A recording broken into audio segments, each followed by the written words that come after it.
Hello everyone, hope so you are doing well. कहानी की शुरुआत ही गू ग्रुप के चेयरमैन मिस्टर फेंग से होती है, जो अपने अडॉप्टेड सन जिंगजुआन के साथ अपने बायोलॉजिकल बेटे और बहू की फ्यूनरल में मौजूद थे।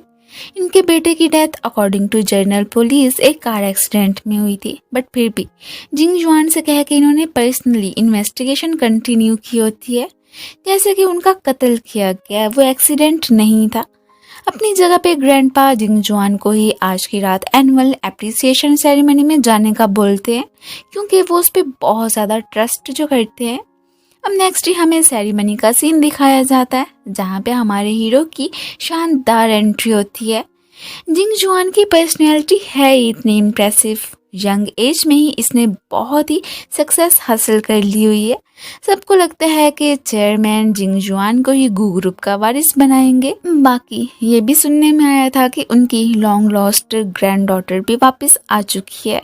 अब सारे तो आपस में मिलकर यही गॉसिप्स कर रहे होते हैं कि हो सकता है कि ये सब कुछ मिस्टर फेंग अपनी ग्रैंड डॉटर को ही दे देंगे। वैसे तब फिर जिंगजुआन का क्या रिएक्शन होगा, क्योंकि जिंगशियान तो शायद यही आस लगा के बैठा होगा कि ये सब कुछ ग्रैंडपा उसी के हवाले करेंगे।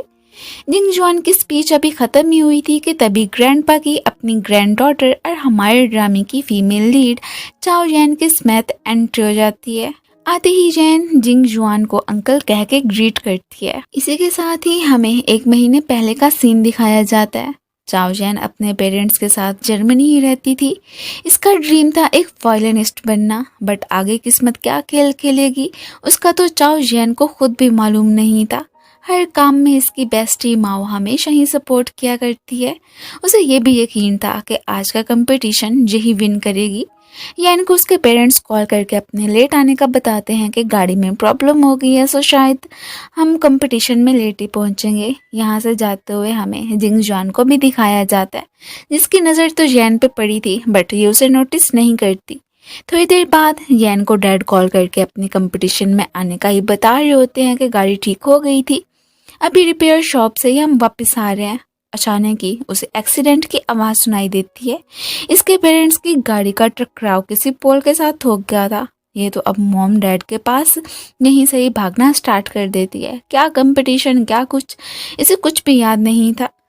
एक्सीडेंट सीन की तरफ बहुत सारी भीड़ इकट्ठी हो चुकी थी और अचानक ही एक स्ट्रेंजर जैसा ही गाड़ी में से बटन दबाता है तो गाड़ी आग की लिपेट में ही आ गई थी। ये देखते ही यहाँ पे यैन तो बेहोश हो जाती है। पहले जो इसके पेरेंट्स के बचने की उम्मीद थी, अब वो भी हाथ से गई। नेक्स्ट ही यैन को घर पे माओ के साथ ही दिखाया जाता है। ये बहुत ज़्यादा ही इमोशनल हो गई थी। इसने नहीं सोचा था कि लाइफ में इसे कभी अपने मॉम डैड को इस तरह से खोना पड़ेगा, और वो भी इतनी जल्दी। तभी इसके ग्रैंडपा भी इसे ढूंढते ढूंढते पहुंचे आए थे। वो काफ़ी अरसे बाद अपनी पोती से मिल रहे थे।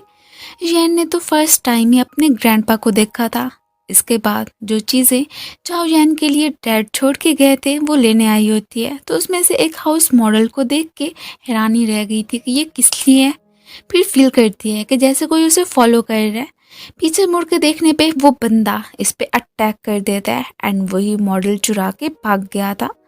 नेक्स्ट सीन में यैन को बेड पे लेटे हुए दिखाया जाता है। माओ इसके पास ही बैठी थी कि तुम्हें क्या हुआ था, क्या तुम ठीक हो। यैन तो जल्दी से अपना बैग देखने लगी थी, जिसमें बाकी सब कुछ मौजूद था, जैसे पैसे, कार्ड्स वगैरह, लेकिन वो मॉडल हाउस गायब। अब तो यैन को यकीन हो जाता है कि जिसने इस पे अटैक किया था वो कोई चोर नहीं था, बल्कि वही हाउस मॉडल चुराने आया था। जरूर इसके पापा के किसी दुश्मन का ही काम होना था। ग्रैंडपा से मिलकर इसे ये रीज़न भी मालूम हुआ था कि इसके पेरेंट्स उनसे सेपरेट क्यों हो रहे थे, क्योंकि ग्रैंडपा अपने बेटे की शादी जैन की मॉम से नहीं करवाना चाहते थे, अगेंस्ट थे उस रिश्ते के। तो इनसे फाइट करके ना सिर्फ पापा ने इसकी मॉम से शादी की, बल्कि वो ग्रैंडपा से रिश्ता नाता ही तोड़ के अलग रहने लगे। ग्रैंडपा की विश होती है कि यैन अब वापस उनके साथ ही रहने के लिए चले, बट ये मना कर देती है कि अगर पापा नहीं चाहते थे कि मैं वापस आऊं और ना ही कभी उन्होंने आपका जिक्र किया था, तो इसके पीछे भी कोई रीज़न होगा, सो मेरी तरफ से ना ही है। रात को मॉम डैड की फ़ोटो को देख के काफ़ी ज़्यादा इमोशनल हो गई थी। इसे भी लगता है कि उन्हें मारा गया है, वो कोई एक्सीडेंट नहीं था। अब असल हकीकत क्या है वही मालूम करना नेक्स्ट यैन का मिशन था। बस माओ के साथ मिलकर अपने काम में लग जाती है। जिसके पास भी इसके पापा का वो हाउस मॉडल होना है, बस वही कातिल निकलेगा पक्का। तब इसने बेहोश होते वक्त उस बंदे के हाथ पे कोई स्कार का निशान भी नोटिस कर लिया था। बाकी एक लेटर के थ्रू इसे यह भी क्लू मिला था कि इसके पेरेंट्स की मौत के पीछे का जिम्मेदार इसके अडॉप्टेड अंकल जिंग जुआन है। ये माओ से कह के सारा बायोडाटा निकाल के देखती है जिंग जुआन का, जो कि इसे मालूम होता है कि कैसे 7 साल की उम्र में ग्रैंडपा ने उसे अडॉप्ट किया था। वो एक ऑर्फन है एंड काफ़ी ज़्यादा अब तो रथलेस बन चुका है। जल्दी कंपनी में भी उसने अपना नाम बना लिया है। बाकी जो थोड़ी सी भी मिस्टेक करता है उसे तो बिल्कुल नहीं छोड़ता। सबको ऐसे लगता है कि प्रेसिडेंट की सीट संभालने के लिए इसने अपने भाई और भाभी का कत्ल करवाया उन्हें। सो यैन अब ग्रैंडपा के साथ वापस जाने का प्लान बनाती है कि मैं अंकल की इन्वेस्टिगेशन करूंगी, वो भी अपने घर में ही रह के। अगर उनके यहाँ हाउस मॉडल मिल गया तो समझो कातिल वही है। So back to the present. Yuan यहाँ पे यैन का वार्म वेलकम करता है। ग्रैंडपा सभी को अपनी पोती से इंट्रोड्यूस करवाने लगे थे कि यही गू ग्रुप की फ्यूचर वारिस बनेगी। इसी अप्रिसिएशन के साथ ही ये सेरेमनी ख़त्म हो जाती है। ग्रैंडपा यैन को घर पे लेके आ गए थे। जैसे ही बटलर अंकल उन्हें साइड पे ले जाते हैं, यैन जिंग को टॉन्ट मारती है कि क्या हम पहले कभी मिल चुके हैं। तो कहता है कि बिल्कुल भी नहीं, तुम्हें ऐसा क्यों लगा कि जैसे हम पहले मिल चुके हैं। एंड साथ ही साथ काफ़ी ज़्यादा पछता भी रहा होता है कि हम तुम्हें काश पहले ही यहाँ पे लेके आ जाते। तुम्हारे पेरेंट्स की डेथ फिर यूँ ना होती जैसे कि उन्हें मारा गया है। एंड फिर जल्दी से अपना कोट उतार के उसे पहनाने लगा था कि यहाँ बहुत ठंड होती है, अगर इधर रुकने वाली हो तो ख्याल रखना इस बात का। तो ये भी कहती है कि ऑफ कोर्स ये मेरा अपना घर है, मैंने इधर ही स्टे करना है। अब बटलर शू जिनको ग्रैंडपा के पास जाने का बोलने लगे थे कि वो आपका वेट कर रहे हैं स्टडी रूम में, एंड यैन को उसका रूम दिखाने ही ले जाने लगे थे। रास्ते में उसे जिंग का रूम दिखाने के साथ साथ ये भी वार्न करते हैं कि गलती से भी यहाँ नहीं जाना, वरना जिंग को पसंद नहीं है कि कोई भी उनके रूम में एंटर हो एंड उन्हें डिस्टर्ब करे। ग्रैंडपा के पास जिंग को दिखाया जाता है, जो उनके लिए काफ़ी ज़्यादा खुश था कि आपको आपकी ग्रैंड डॉटर मिल गई। ग्रैंडपा तो खैर यैन के नाम अब अपना सब कुछ ही करवाना चाहते हैं कि इस दुनिया में बस एक यैन ही ब्लड रिलेटेड मुझसे रह गई है और मेरे सबसे ज़्यादा करीब भी वही है। इतने अरसे उसे दूर रहने के बाद मैं सारी चीज़ें उसे देख के बस अपनी भरपाई करना चाहता हूँ। जिनको बुरा लगता है कि मैं आपके लिए क्या हूँ, फिर जाहिर है उसने इतना वक्त इनके साथ गुजारा था और ये चीज़ ग्रैंडपा इग्नोर कर रहे थे। वो भी कहते हैं कि तुम जस्ट मेरे अडॉप्टेड सन हो और अब से यैन की रिस्पॉन्सिबिलिटी भी तुम्हारी है, उसका ख्याल रखो एंड कंपनी के जो भी काम वगैरह हैं वो सब करना तुम्हारी ड्यूटी है। ये तो फिर वहाँ से चला ही जाता है। यैन हाउस मॉडल की तलाश में निकल गई थी और जिनके रूम में ही घुस आई थी। यहाँ पे उसे एक लॉकर भी मिलता है। जल्दी से उसने इसकी फ़ोटो बना ली थी जिसमें कि शायद कोई पासवर्ड वगैरह डाल के उसे ओपन करना था। अब आहट की आवाज़ सुन के फ़ौरन से चुप जाती है। जिनका मूड बहुत ज़्यादा ही ख़राब होकर रह चुका था कि ग्रैंडपा मुझे कुछ भी नहीं समझते हैं। मिरर में अपना गुस्सा निकालने के लिए पंच मारता है और ये देख के यैन की चीख निकल गई थी।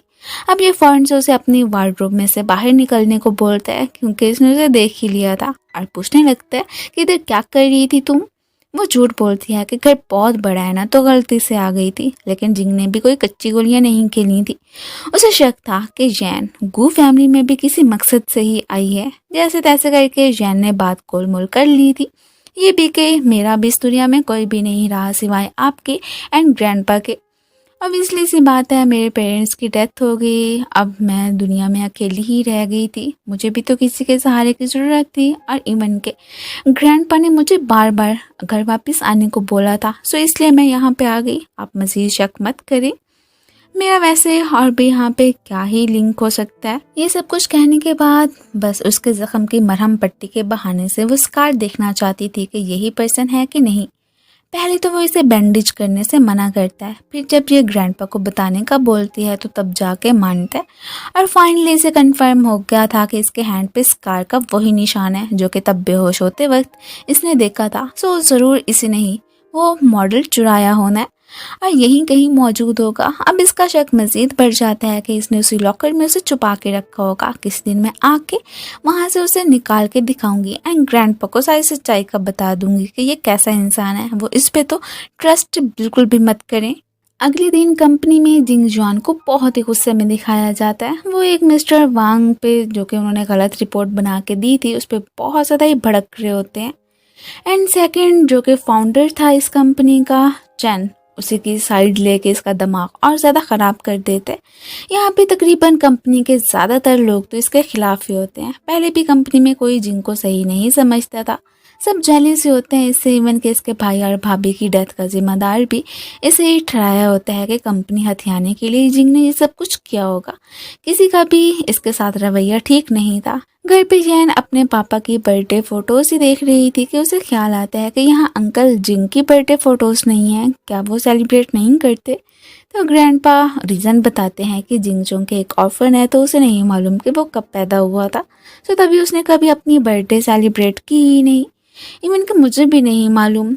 कंपनी की डायरेक्टर, जो कि जिंग की फ्रेंड भी है, उसे काफ़ी बुरा लगता है कि सभी इसके खिलाफ हैं, फिर भी हिम्मत बंधाई रखती है कि मेरी सपोर्ट हमेशा तुम्हारे साथ रहेगी, बाकी जो काम वगैरह भी होता है वो इसके ज़िम्मे कर दिया करता है।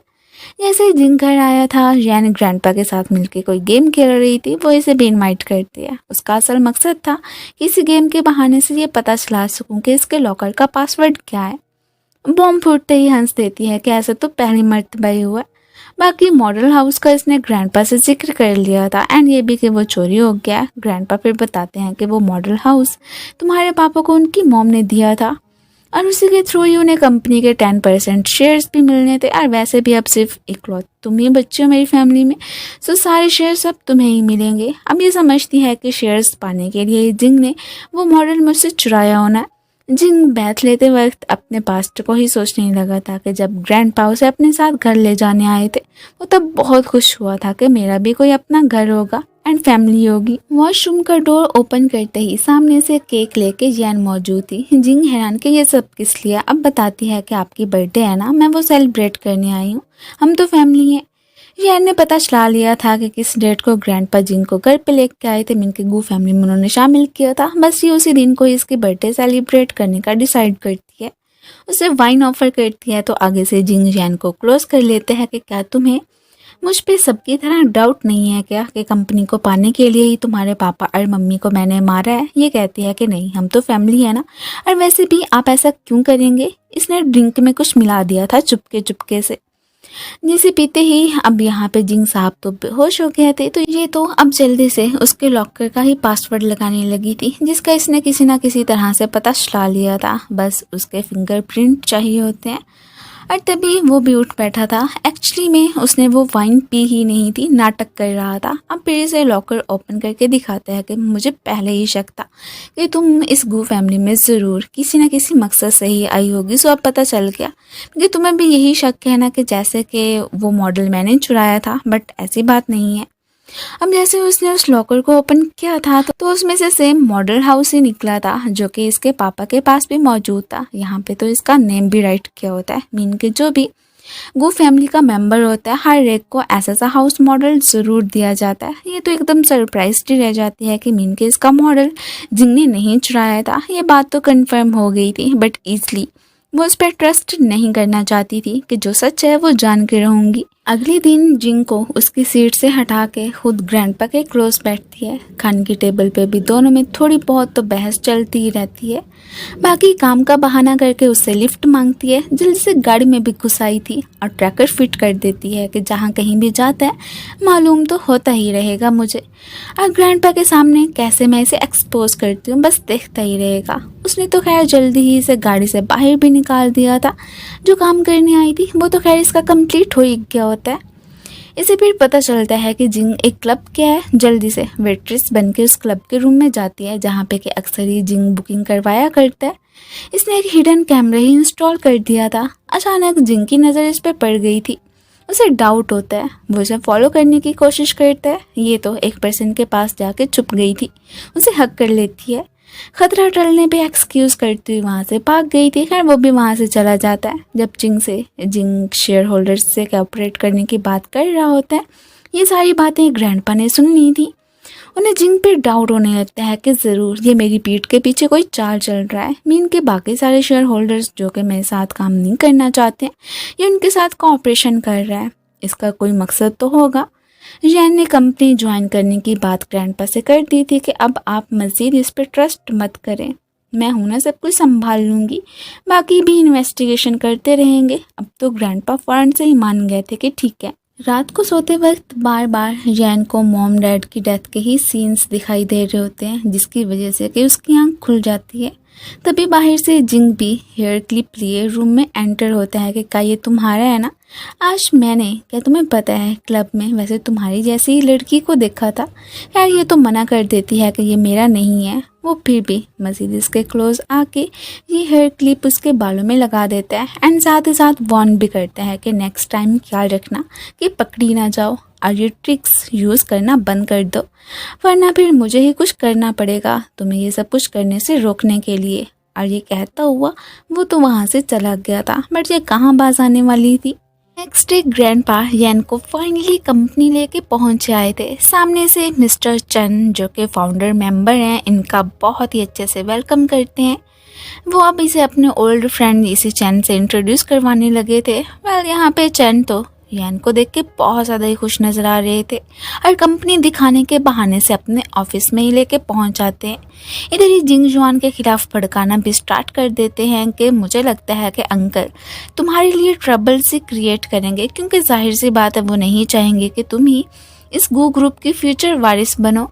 ये भी कह देती है कि नहीं ऐसी कोई बात नहीं है, हम लोग तो फैमिली ही हैं और जब तक ग्रैंडपा जिंदा हैं तब तक तो वो कुछ भी नहीं कर सकते। बाद ही सीधा वो मीटिंग में इसे लेके पहुंच आए थे जहाँ पे बाकी सारे शेयर होल्डर्स भी मौजूद थे। अब इसने कंपनी ज्वाइन कर ली थी, ये बात जिनको तो बिल्कुल भी अच्छी नहीं लगती। यही सब कुछ देखते देखते ग्रैंडपा भी पहुंच जाते हैं। वो यहाँ पे वोटिंग करवाते हैं कि कौन चाहता है कि यैन जो कि मेरी ग्रैंड डॉटर है उसे एग्जीक्यूटिव प्रेसिडेंट की सीट दी जाए। उनके ग्रैंडपा समेत सभी इसके हक में वोट करते हैं सिवाय जिंग और जिंग जुआन के। क्या यहाँ पे फाइनली इसे एग्जीक्यूटिव प्रेसिडेंट बना दिया गया था। वो भी इसे कॉन्ग्रेचुलेट करता है। ये इतना ज़्यादा इसे काम मिला था ना कि ये तो बहुत ही तंग आ चुकी होती है कि क्या इतनी सारी फाइल्स मैं ये सब कुछ कैसे हैंडल करूँगी। यही तो हमारा हीरो भी बाहर खड़ा देख रहा था। ये तो फौरन से ही जाके उसके मुंह पे दरवाज़ा बंद कर देती है। वो इस गाने का वेट ही करते रह जाता है। अब जैसे घर पहुंची थी वो स्टेयर्स पे ही बैठा हुआ था। इसके ये फेस देख के पहले तो डर जाती है कि आप यहाँ पे क्या कर रहे हैं। वो तो यही वार्न कर रहा होता है कि जितना कि इजी समझ रही हो कंपनी को संभालना, इतना भी सही नहीं है, बेहतर यही रहेगा कि अभी से पीछे हट जाओ। बट ये नहीं हटने वाली होती। खुद के लिए कंसर्न करने के लिए उसे थैंक यू बोलती चली ही जाती है। नेक्स्ट हमें फिर वांकी को दिखाया जाता है जो कि जिंग जुआन के अकाउंट की इंफॉर्मेशन ला के इसे पकड़ा देता है। हाँ, इवन के साफ ही लग रहा था कि इसे किसी ने भेजा ही हुआ था जो कि जिंग जुआन के खिलाफ इसे भड़काना चाहते हैं। ये भी कह देती है कि वैसे मामला इतना भी सीरियस नहीं है जितना कि आप बना रहे हैं, इसके पीछे भी किसी का हाथ है ना। वो कह देते हैं कि इससे तुम्हें मतलब नहीं होना चाहिए, बाकी आगे तुम्हें और एविडेंसेस चाहिए तो जिंग जुआन के ऑफिस में जाके लॉकर में देख लेना, तुम्हें वहाँ पे सब कुछ मिल जाएगा। फिर हमें कंपनी का सीन दिखाया जाता है। आज के दिन ही वोटिंग होने वाली थी कि प्रेसिडेंट की सीट किसने संभालनी है, मिस्टर चैन ने या फिर जिंग जुआन ने।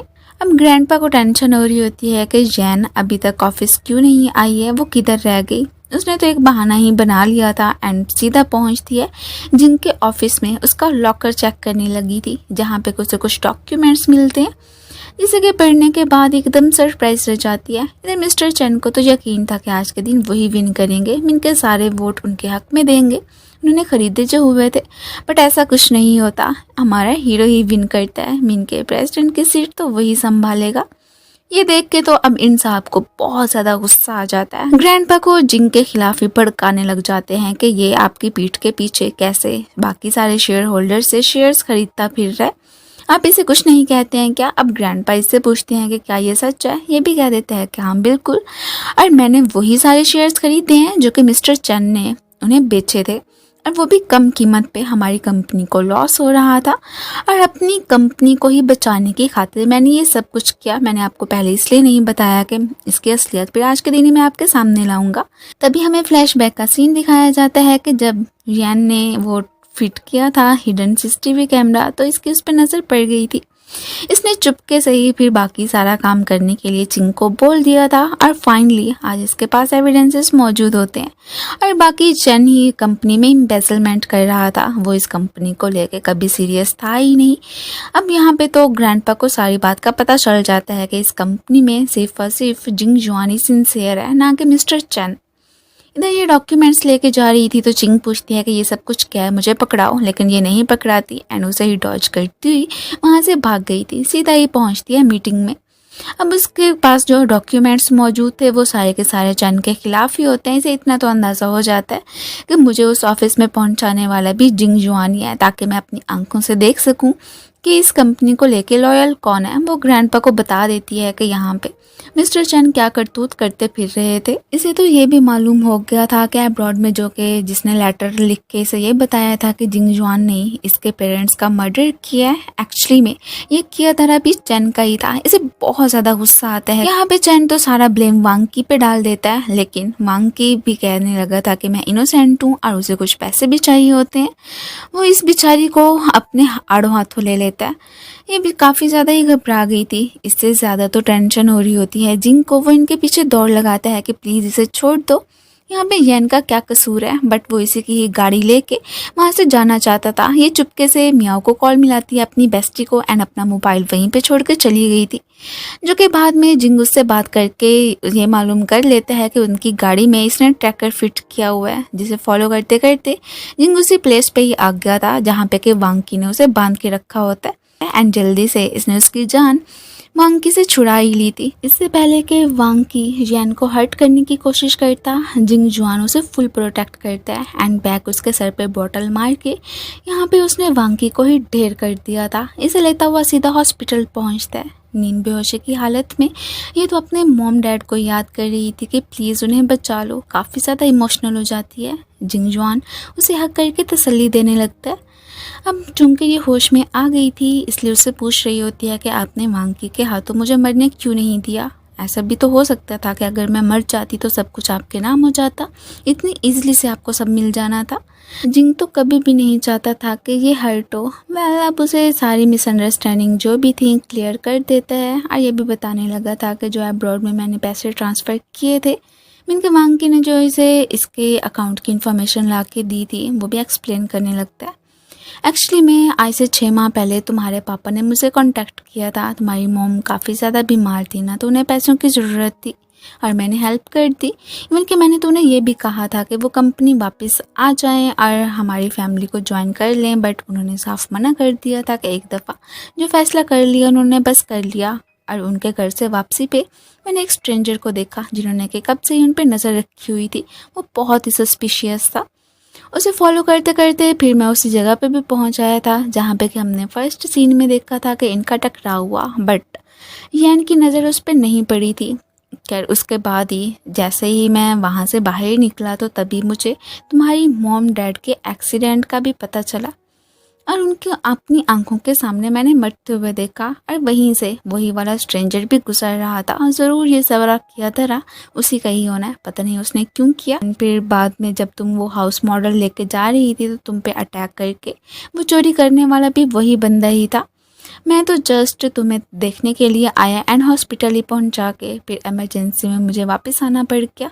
सब कुछ तुम्हें क्लियर नहीं कर पाया। ग्रैंडपा की तबीयत काफ़ी ज़्यादा बिगड़ गई थी ना, और अपोलोजाइज भी कर रहा होता है कि मुझे पहले बता देना चाहिए था तुम्हें कितनी ज़्यादा ट्रबल्स को फेस करना पड़ रहा है। बाकी अगर डैड कंपनी तुम्हारी हैंड ओवर कर दें तो मुझे कोई भी फ़र्क नहीं पड़ता है। हम लोग तो एक फैमिली ही हैं। वैसे भी सारे मुझे यही कहते हैं कि मैं गू फैमिली का एक पालतू कुत्ता हूँ, तो बस ऐसे ही सही।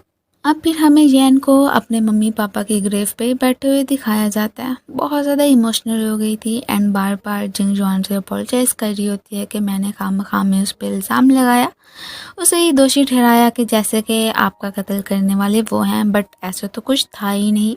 इधर हॉस्पिटल में येन को ना देख के ग्रैंडपा परेशान हो गया था कि वो किधर चली गई। अचानक जिंग की जैसे उसके मम्मी पापा के फोटो पे नजर पड़ती है तो वो भागता भागता इसके पास फाइनली से उस जगह पे ढूंढने के लिए आ ही गया था कि ज़रूर वो यहाँ पे मौजूद होगी। इसके आंसू भी पहुँचने लगा था। अब दोनों को घर जाते हुए दिखाया जाता है। ज़्यादा देर बैठने की वजह से ये बेचारी तो चल भी नहीं पा रही थी। जिंग तो इसे उठा के वहाँ से जाने लगता है एंड अपने पास्ट के बारे में ही कुछ इस बताने लग गया था कि कैसे इसके बचपन में ही मम्मी पापा ने इसे छोड़ दिया था। फिर बाद में एक फोस्टर फादर थे जो कि इसे बहुत ज़्यादा ही मारा पीटा करते थे, गैम्बलिंग भी करते थे। वो तो गैम्बलिंग में हारने के बाद ही अपना सारा गुस्सा इस पे उतारते थे। फिर इसे ऑर्फनेज भेजा गया जहाँ पे को कुछ और बच्चे इसे काफ़ी ज़्यादा बुली भी करते। मीन कि इसकी लाइफ बचपन में बिल्कुल भी अच्छी नहीं थी। फिर फाइनली एक दिन इसके ग्रैंडपा और जो कि इसके डैड बने थे, उन्होंने इसे अडॉप्ट किया। पहले तो मैं तुमसे जेलिस फील करता था कि तुम्हारे पास फैमिली है, लेकिन जब मैंने ही अपनी आंखों के सामने देखा कि तुम अचानक ही तुम्हारे मॉम डैड तुम्हें छोड़ के चले गए, वो दुख ज़्यादा होता है एक मॉम डैड ना होने का। और वैसे भी अब अपने पास्ट को जाने दो। अगर तुम ऐसा नहीं करोगी तो अपनी लाइफ में आगे कैसे बढ़ोगी। घर पे आके ये ग्रैंडपा से अपोलोजाइज करने लगी थी कि मुझे बिना बताए यूँ नहीं चले जाना चाहिए था। ग्रैंडपा इस पर बिल्कुल भी नाराज़ नहीं होते, बल्कि रेस्ट करने को बोल देते हैं।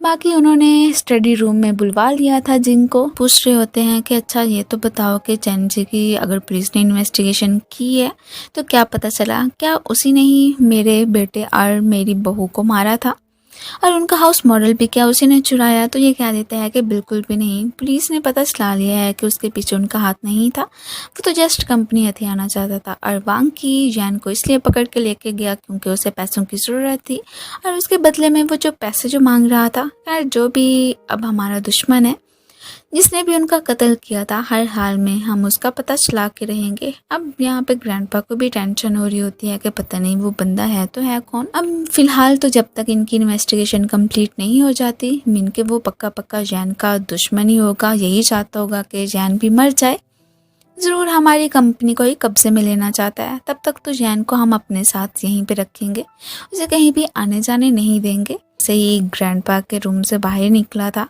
तो तभी यहाँ पे बैंडेज लेके खड़ी होती है जैन। उसने जिंग की मरहम पट्टी कर दी थी। अब वो तो इस पे पूरा पूरा ट्रस्ट करती है कि आपने मेरे मॉम डैड का कत्ल नहीं किया, उसके पीछे कोई और ही बंदा है। यह उस पर भरोसा करने लगी थी। ये बात तो सबसे ज़्यादा ही जिंगजुआन को पसंद आती है। वो तो अभी से यहीं पे रहने का ही बोलने लगा था, बट ये मना कर देती है कि मैंने अपनी स्टडीज़ कंप्लीट करने के लिए जर्मनी जाना है। वैसे भी जानती थी कि यहाँ पे रहते हुए ग्रैंडपा ने तो मुझे बिल्कुल भी इन्वेस्टिगेशन नहीं करने देनी, अब मैं अकेले ही रह के सब कुछ कर लूँगी। बट ये मना कर रहे होते हैं कि नहीं, ग्रैंडपा ने तो तुम्हें इजाज़त नहीं देनी है जर्मनी जाने की। अब थोड़ा बहुत उसके सामने इमोशनल भी हो जाती है एंड ये भी कहने लगी थी कि प्लीज़ क्या आप अंकल मेरी हेल्प करेंगे ग्रैंडपा को मनाने में, बस आप ही कुछ कर सकते हैं। बार बार कहने पे वो भी मान जाता है कि ठीक है। ये तो खुशी के मारे उसे हक भी कर लेती है कि थैंक यू सो मच। खाने की टेबल पे वो ग्रैंडपा से कहती है कि मैंने आपसे कुछ बात करनी है, तो ग्रैंडपा भी कह देते हैं कि चलो मैंने भी तुमसे कुछ कहना है। वो तो अब इसकी वायलिन वाली स्टडीज़ से हटा के इसे बिजनेस फील्ड में लाना चाहते हैं कि तुम अब बिजनेस सीखो, कंपनी तुमने ही संभालनी है। ये जिद कर रही होती है कि बिल्कुल भी नहीं, मैंने तो कंपनी इसलिए ज्वाइन की थी क्योंकि मुझे अंकल जिंगजुआन पे डाउट था, लेकिन अब सब कुछ क्लियर हो गया है कि जिंगजुआन ने वो नहीं किया था, तो वही कंपनी संभाले ना, मैंने बिल्कुल भी नहीं आना इस फील्ड में। अब ग्रैंडपा गुस्सा कर रहे होते हैं कि ऐसी बातें क्यों कर रही हो, और यहाँ पे जिंगजुआन भी उन्हें समझाने लगा था कि आप इसे जर्मनी जाने देना। अब उसकी यही विश है और उसके पापा भी यही चाहते थे, अगर वो यहाँ पे होते तो ज़रूर अपनी बेटी की ये विश पूरी करते। अब वो मान जाते हैं, लेकिन साथ ही साथ एक शर्त भी रखते हैं कि जर्मनी में इसके साथ जिंगजुआन भी जाएगा, और वो भी यहाँ पे रिज़ाइन करके।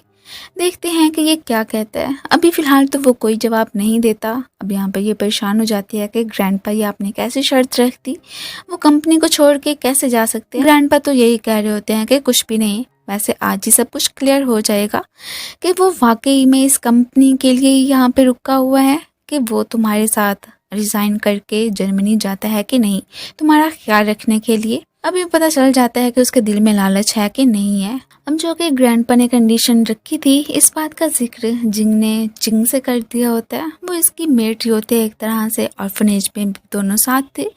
फिर स्टडीज़ वगैरह कंप्लीट करने के बाद दोनों ने साथ में ही ग्रैंडपा की कंपनी को ज्वाइन किया था। वो तो यही कह रही होती है कि ग्रैंडपा को ऐसा बिल्कुल नहीं करना चाहिए था, आपकी इतने सालों की मेहनत है। और अब वो कह रहे हैं कि रिज़ाइन करके आप उनकी पोती के साथ यहाँ से चले जाएं। जाएं, ये तो बहुत ही गलत बात है। लेकिन इसने तो बहुत सोचने समझने के बाद ही ग्रैंडपा की कंडीशन को मानने का फैसला कर लिया था कि वैसे भी ये सब कुछ उनका ही है। जैसे ही काफ़ी ज़्यादा ही वाइन पीने के बाद घर पे आता है तो ये पूछ लेती है कि क्या आप सैड हैं जो कि आज कुछ हुआ था, तो ये कह देता है कि बिल्कुल भी नहीं, मैं तो खुश हूँ। एंड अचानक ही जैसे ही ग्रैंडपा के आने की आवाज़ सुनती है तो दोनों ही चुपने लगे थे, उन्हें पता ना चल जाए कि आप इतनी ज़्यादा ड्रिंक करके आए हैं, वरना कि वो क्या सोचेंगे।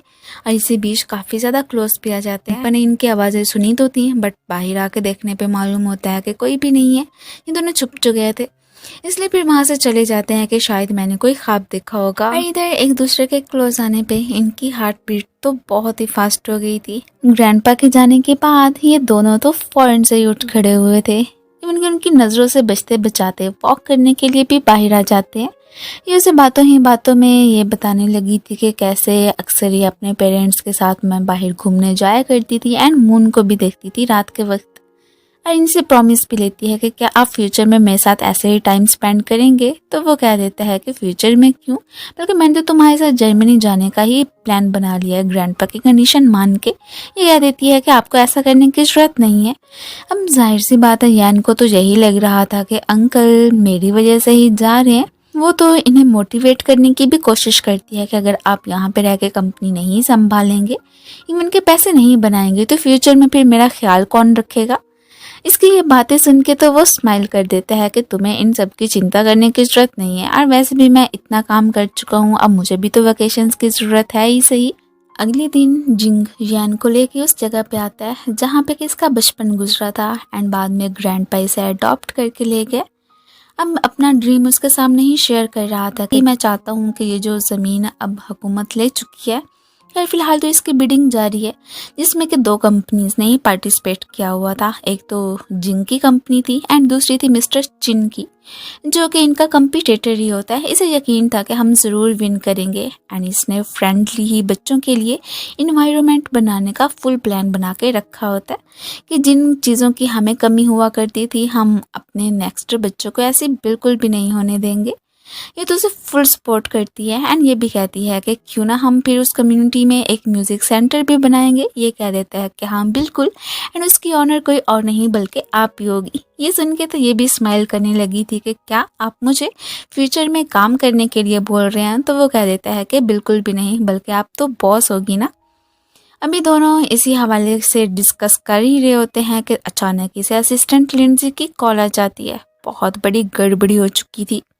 कहीं मीडिया वालों को ये पता चल गया था कि कैसे जो गू ग्रुप के चेयरमैन हैं उन्होंने जिंग को रिज़ाइन देने को बोला है। अब सबको यही लग रहा था कि इनकी फैमिलीज़ में कोई क्लैश वगैरह चल रहे हैं और वो चाहते हैं कि जिंग इनकी ग्रैंड डॉटर की केयर करे, उनकी कंपनी ना संभाले। अब इस सब के पीछे तो जिम्मेदार वही कंपटीटर जो कि इनका दुश्मन भी होता है, मिस्टर चिन को ही माना जा रहा होता है। ये न्यूज़ तो यही मिस्टर चिन भी बैठे देख ही रहे थे।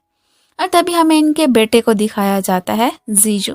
ये वही है जिसके के पहले हेल्प लेने पे वो फिर जिंग की नज़रों से बच पाई थी। अचानक जैसे ही जीजू की नज़र पड़ती है हमारी क्यूट सी हीरोइन की फ़ोटो पे, ये तो उसे पहचान लेता है कि अरे ये तो वही लड़की है। सो क्या ये फिर हमारे कंपटीटर की बेटी है? मैंने नहीं सोचा था। इधर ग्रैंडपा एंड बाकी सारे बहुत ज़्यादा ही परेशान लग रहे होते हैं कि अब हम क्या करेंगे। वैसे ही सारी रूमर्स फैला रहे हैं। एक तो बिडिंग भी स्टार्ट हो चुकी है, इस तरह से तो हमारी कंपनी की रेपुटेशन ख़राब हो ही जाएगी। सो इसलिए इधर जैन फैसला करती है कि अंकल को मेरे साथ आने की ज़रूरत नहीं है, बल्कि वो यहीं पर रह के कंपनी संभालेंगे और सबकी बोलतियाँ बंद करेंगे। तभी ये ग्रैंडपा जाके माने थे। अब रात को जैसे ही अपना सामान पैक कर रही थी तो अचानक ही मियाओ इसे कॉल करके बताती है कि हमें उस पर्सन का पता चल गया जो कि तब जब तुम्हारे ही पेरेंट्स का एक्सीडेंट हुआ था, एक्सीडेंट तो नहीं खैर कत्ल हुआ था, तो वहीं पे इसी बंदे को पाया गया है। इसका नाम था लैंग।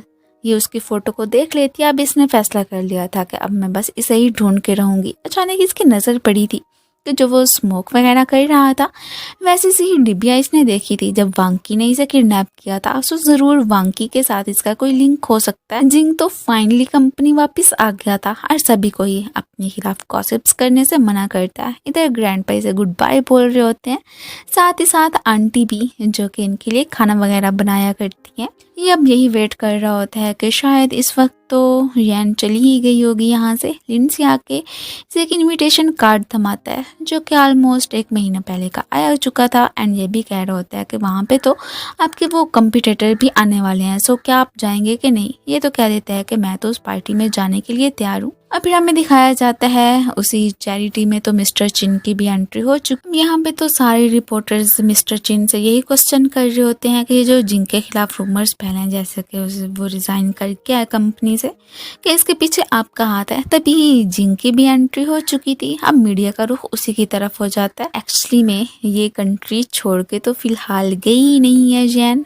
इसी सारी सिचुएशन को संभालने के लिए वो इधर आ ही धमकी थी। इन दोनों को साथ में देख के अब बाकी सारे लोग तो यही समझ रहे होते हैं कि जैसे कि इनके खिलाफ रूमर से फैलाए गए उन्हें, हमें तो नहीं लगता है कि इनके बीच कोई भी लड़ाई झगड़ा हुआ होगा या फिर जिंग ने कंपनी से रिजाइन किया होगा। अपनी कंपनी के ही वजह से ये देखो आज इस चैरिटी इवेंट में पहुंचा हुआ है। तब हमें एक लड़की ही जुई को भी दिखाया जाता है जो कि एक्चुअली में पसंद करती है हमारे हीरो को।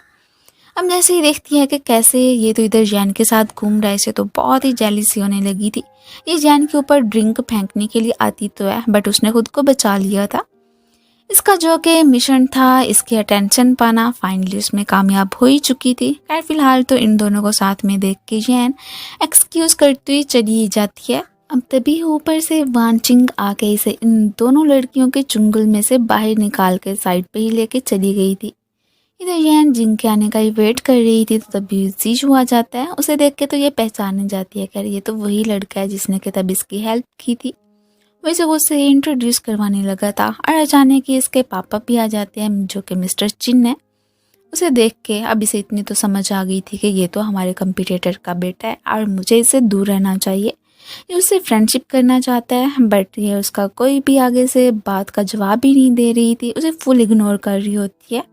अचानक जैसे ही एक लड़की को वायलिन बजाते देखती है तो उसमें खो जाती है। अब यहाँ पे जीजू को मालूम हो जाता है कि ओह, तो इसे तो इन सारी चीज़ों में इंटरेस्ट है, म्यूज़िक में। वो खुद भी इसके बारे में कुछ जानता था।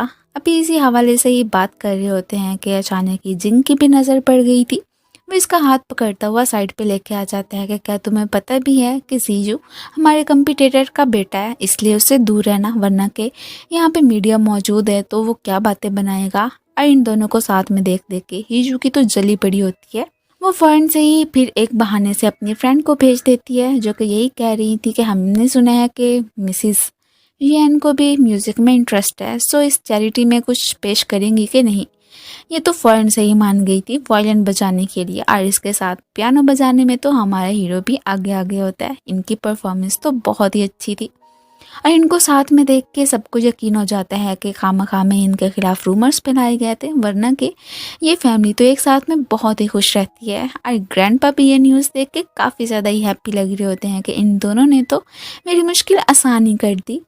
अभी घर पे पहुंचे ही थे कि वो इसका हाथ पकड़ के साइड पे लेके जाके ये पूछने लगा था कि हाँ तो अब बताओ कि वापस क्यों आई थी इमरजेंसी में, दोपहर के वक्त तुमने मुझे क्यों मैसेज किया था। तभी फिर हमें फ्लैशबैक का सीन दिखाया जाता है कि इसे मियाओ के थ्रू सारी इन्फॉर्मेशन मिल चुकी थी कि वो जो लैंग था जिससे कि अब ये सस्पेक्ट कर रही थी कि इसके मॉम डैड का कत्ल उसी ने ही किया, वो एक्चुअली में चाइना वापस आ गया था और ये यहाँ से नहीं जाने वाली थी कि मैं उसे ही पकड़ के मालूम कर लूँगी कि उसने मेरे मॉम डैड को क्यों मारा था।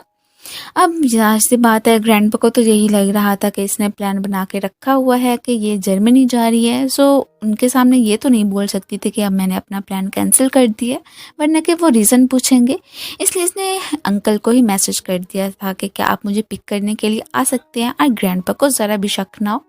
अब ये कहती यार वो ना आता, ऐसे कैसे हो सकता था। अब इस सारे जो भी मामला था इसने जिंग के सामने रख दिया होता है। वो दोनों ही मिलके अब लैंग की इन्वेस्टिगेशन करने का सोचते हैं। इसने तो ये कह दिया था, पिंकी प्रॉमिस भी लिया होता है कि तुम खाली मुसीबत में नहीं पड़ोगी, जहाँ कहीं भी जाओगी उससे पहले मुझे इन्फॉर्म करना और हम दोनों मिलकर ही जो करना हुआ करेंगे। अब इसलिए सी बात है वो भी हाँ में हाँ ही मिलाती है इसकी। बाद में ये फिर वांकी की वाइफ से ही मिलने के लिए जाना चाहती थी। उनसे मिलकर ये तो पता चल पाएगा ना कि आखिर को क्या चल रहा है, वांकी का उस मिस्टर लैंग के साथ क्या कनेक्शन है। ये कहते हैं कि क्या मैं तुम्हारे साथ आऊँ, बट उसने मना कर दिया था। और तभी लिंजी आके इसे बता रहा होता है कि हमें मालूम हो गया है कि आपने जो कंपनी से रिज़ाइन किया है, ये बात किसने फैलाई थी? वो कोई और नहीं बल्कि वान चिंगी होती है, इसकी बेस्ट फ्रेंड। दूसरी तरफ ये वांकी की वाइफ से मिलने के लिए ही आई थी, बट इधर इसे कुछ गड़बड़ी ही नज़र आ रही होती है कि दाल में कुछ ना कुछ तो काला ज़रूर है। एक्चुअली में वांकी की वाइफ का तो वाकई में उसी मिस्टर लैंग से राब्ता था। अभी भी कोई यूएसबी ही पकड़ा रही थी जिसमें कि शायद इनकी कंपनी की कुछ इन्फॉर्मेशन थी। जैसे ही वो लेके जा रहा होता है, ये उसे फॉलो करना स्टार्ट कर देती है। और इधर ही हमारा हीरो वान चिंग के पास आता है कि मैंने नहीं सोचा था कि तुम ऐसा करोगे, ऐसा क्यों किया। ये भी कह देती है कि हाँ तो और क्या, इतने अरसे से तुम ग्रुप में काम कर रहे थे और इतनी आसानी से ग्रैंडपा ने बोल दिया कि आप रिज़ाइन करके अपनी उस पोती के साथ चले जाओ। ये तो आपके साथ नाइंसाफ़ी हो रही थी ना। अगर मैं सारे मीडिया को ना बताती तो भला क्या आप वापस आते? बिल्कुल भी नहीं ना। ये कह देता है कि तुम्हें मज़ीद ना अब मेरी फैमिली के मैटर्स में इन्वॉल्व होने की ज़रूरत नहीं है। जो भी चल रहा है मैं सब कुछ खुद ही हैंडल कर लूँगा, तुम्हें मेरी इतनी केयर करने की ज़रूरत नहीं। अब ये तो बहुत ज़्यादा ही सैड हो गई थी। जिंग जैसे ही इसे कॉल करते हैं तो ये बता देती है कि मेरी आज लैंग पे नज़र पड़ गई थी, वांग ही की ही वाइफ से मिलने के लिए आया था, मैं उसे फॉलो कर रही हूँ। ये बहुत ज़्यादा घबरा जाता है कि तुम्हें अकेला उसे फॉलो करने की क्या ज़रूरत थी, ये तो बहुत ज़्यादा डेंजरस हो सकता है ना। बस जैसे तैसे करके उसने लोकेशन सेंड कर दी थी और ये वहीं पे पहुँच जाता है। अब इसे तो इधर लैंग साहब ने नोटिस कर लिया था, अब इसे किडनैप भी कर लेते हैं। बाकी फ़ोन वगैरह उसने इसको ऑफ कर दिया था ताकि किसी को खबर मिले ही ना कि ये इधर मौजूद है। बट उसे क्या ही पता, जिंग तो ऑलरेडी आ चुका था और उसे तो इधर येन की इयररिंग भी मिल गई थी। अब जैसे इसे होश में आता है तो ये लैंग से पूछ रही होती है कि मुझे पकड़ के क्यों रखा है। इन सारी बातों को तो छोड़ो और ये बताओ कि तुमने मेरे मॉम डैड का कत्ल क्यों किया था, क्या रीज़न था इसके पीछे। तो वो कह देते हैं कि मुझे भी ये काम करने के लिए किसी ने हायर किया था और मैं नहीं बताऊंगा कि वो कौन है, क्योंकि उन्होंने मुझे पैसों की ऑफ़र की थी, जो मुझे सही लगा मैंने वही कर दिया। ये सुनकर ये गुस्से में आके उसे मारने की कोशिश करती है और यहाँ पे वो भी इसका गला पकड़ लेता है कि तुम्हें बिना अपने मॉम डैड के साथ मर जाना चाहिए। ये तो शुक्र है एंड टाइम पे हमारा हीरो आ गया था, वो इसे प्रोटेक्ट करता है। लेकिन इतने में ये लैंग साहब तो वहाँ से भाग निकलते हैं। इसके बाद ही इन्वेस्टिगेशन करने के लिए पुलिस भी मौजूद थी। अब लैंग साहब को तो पुलिस ने ही रिस्पॉन्सिबिलिटी ले ली होती है पकड़ने की। अब ये हैरान हो रही होती है लिंजी को मियाओ के साथ देख के, अरे तुम जर्मनी से कब वापस आई एंड लिंजी तुम्हें यहाँ पे कैसे छोड़ने के लिए आ गया। मुझे पूरी स्टोरी का बताने लगी थी कि कैसे मैं तुम्हें ढूंढते ढूंढते कंपनी गई थी तो वहीं पे लिंजी मिल गया। अब जैसे उसने अपने बॉस को कॉल मिलाई तो आगे से पता चला कि वो डेंजर में है, मीन के वो आपको प्रोटेक्ट करने के लिए क्या हुआ था। तो तभी हम दोनों वहाँ से निकल पड़े एंड तुम्हें बचाने के लिए आ गए। शुक्र है कि एंड टाइम पे ही पहुँच आए हैं। ये तो काफ़ी ज़्यादा ही घबराए हुए ही लग रहे होते हैं कि अगर आप लोगों को कुछ हो जाता तो। और स्पेशली कि यहाँ पे तो हमारा हीरो बिल्कुल भी यैन से बात नहीं करता है। घर पे आके भी वो यैन पे बहुत ज़्यादा ही भड़क जाता है, काफ़ी ज़्यादा नाराज़ हो गया था कि मैंने तुम्हें कहा भी था कि जो भी काम करेंगे हम मिलके करेंगे, बट खुद अकेले ही लैंग को पकड़ने के लिए निकल पड़ी। अगर वो तुम्हें कुछ नुकसान पहुँचा देता तो ग्रैंडपा भी नाराज़ हो जाते ना। बल्कि मैं तो अभी के अभी ग्रैंडपा को बताता हूँ इन सब के बारे में। ये कह रही होती है कि प्लीज़ मत बताए ना, मुझे माफ़ कर दे, आइंदा के बाद ऐसा नहीं करूँगी। तो अब यहाँ पे जिंग ने भी अपना फैसला सुना दिया था कि ठीक है फिर जर्मनी जाने की तैयारी करो, अगर चाहती हो कि मैं इस सब के बारे में ग्रैंडपा को ना बताऊँ। और रात को यही सोच रहा होता है कि कैसे हर वक्त ये लड़की मुसीबत में ही पड़ी रहती है, कहीं ना कहीं तो इसे उसकी फिक्र ही हो रही थी। तभी नहीं चाहता था कि ये यहाँ पे रहे, जर्मनी ही चली जाए। तभी इसके डोर पे कोई नॉक करता है। जैसे ही दरवाज़ा ओपन करता है तो सामने से कोई स्टफ़ टॉय पड़ा हुआ था जिसमें कि उसने अपनी वॉइस रिकॉर्ड की हुई थी। यहाँ पे तो यैन उससे अपोलोजाइज़ कर रही होती है। ये स्टफ़ टॉय लेता हुआ अपने रूम में, और ये अपने रूम में ही खड़ी सुन रही थी कि क्या अब तो अंकल मुझे माफ़ कर देंगे ना। अब जैसे ही सुबह उसे देखती है तो हाई करने लगी थी, लेकिन वो फटाफट दरवाज़ा बंद कर देता है। अब खाने की टेबल पे भी जैसे तैसे करके कोई स्टोरी सुना के यही कहती है कि जो फैमिली होती है ना, गलतियां तो होती ही रहती हैं, सो क्या ये बेहतर नहीं होगा कि हमें एक दूसरे को माफ़ कर देना चाहिए। बट ना ना ना, ये तो उसे माफ़ नहीं करने वाला था।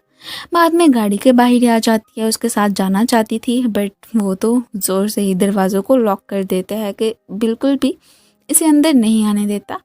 अब यही कह रही होती है कि प्लीज़ माफ़ कर देना एक दफ़ा, ना तो ग्रैंडपा को बताना कि जो कुछ भी हुआ है, एंड सेकंड कि मैं जर्मनी नहीं जाना चाहती हूँ। मैं यहीं पे रह के अब वो जो कातिल है उसे पकड़ लेंगे। मैं प्रॉमिस करती हूँ कि आइंदा के बाद ऐसी कोई भी हरकत नहीं करूँगी। मैं जहाँ कहीं भी जाऊँगी आपको बता के जाऊँगी, प्लीज़ माफ़ कर दें। इतनी ज़्यादा रिक्वेस्टें कर रही होती है तो वो भी मान जाता है। ने पहले तो उसके फ़ोन में एक ट्रैकर फिक्स कर दिया था कि जहाँ कहीं भी जाओगी मुझे पता चल जाएगा, एंड बाकी सिर्फ इसे अपनी फ्रेंड से मिलने की इजाज़त थी। बाकी दूर तो कहीं जाना बनता ही नहीं था। ये काफ़ी ज़्यादा भड़क जाती है कि अंकल आप मेरे साथ ऐसे कैसे कर सकते हैं। खैर वो तो इसकी बिना सुने वहाँ से चलता बनता है। फिर नेक्स्ट डे से अपनी बेस्टी मियाओ के पास ही बैठे हुए दिखाया जाता है। अब जैसे उसे मालूम हुआ था कि ये तो लिंजी के साथ रहने के लिए उसके अपार्टमेंट में ही आ गई है, बस पूछने लगती है कि क्या चल रहा है, क्या पूरी स्टोरी बताना चाहोगी। अब वो भी कह देती है कि देखो शायद तुम्हें कोई मिसअंडरस्टैंडिंग हुई है, ऐसी कोई बात नहीं है। एक्चुअली में जब मैं यहाँ पे आई थी ना तो तभी मुझे ज़रूरत थी कि कोई सस्ता सही रेंट पे घर मिल जाए।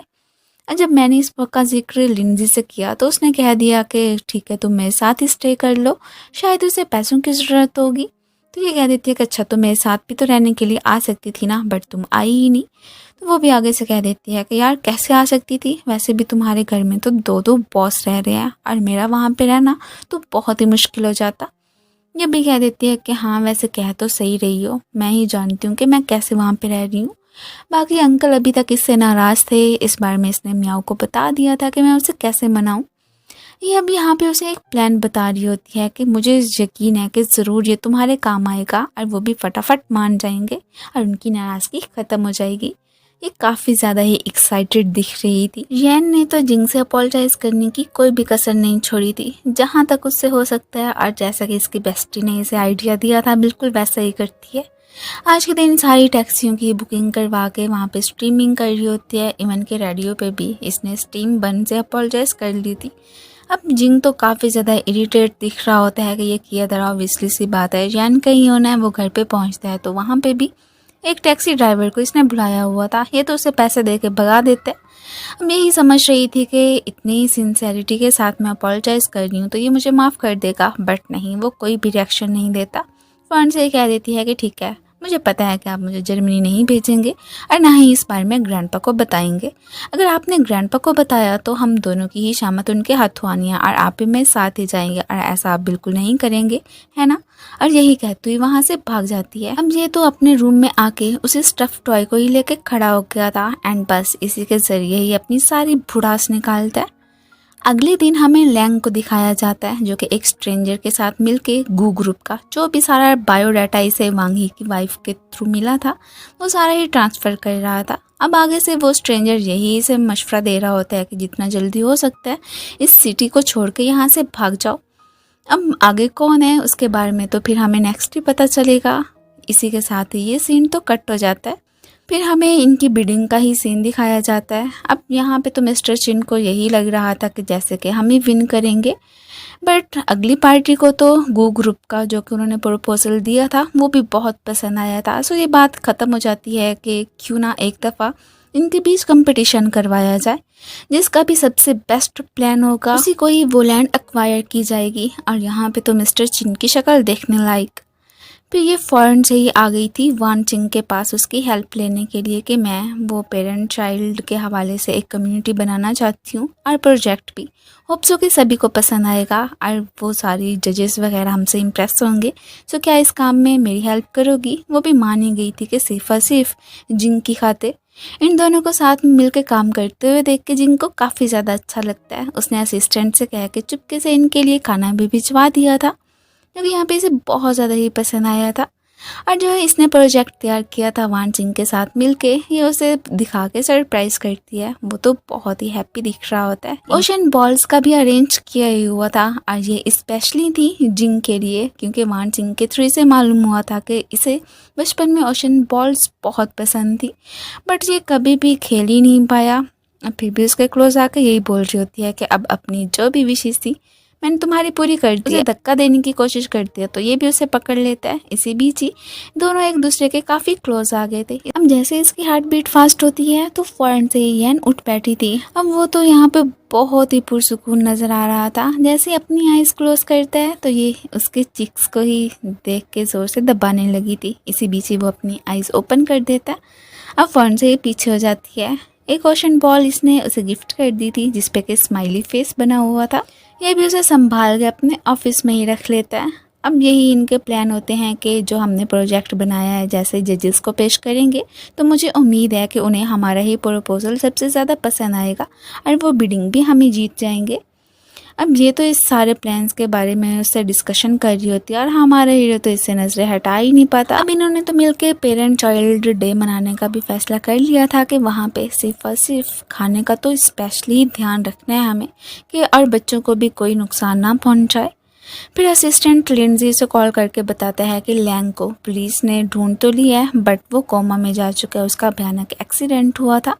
अब परेशानी दिख रहे होते हैं कि ओह नो, जिस करके हमने पकड़ के पूछना था कि वो कातिल कौन था, अब वही कोमा में चला गया।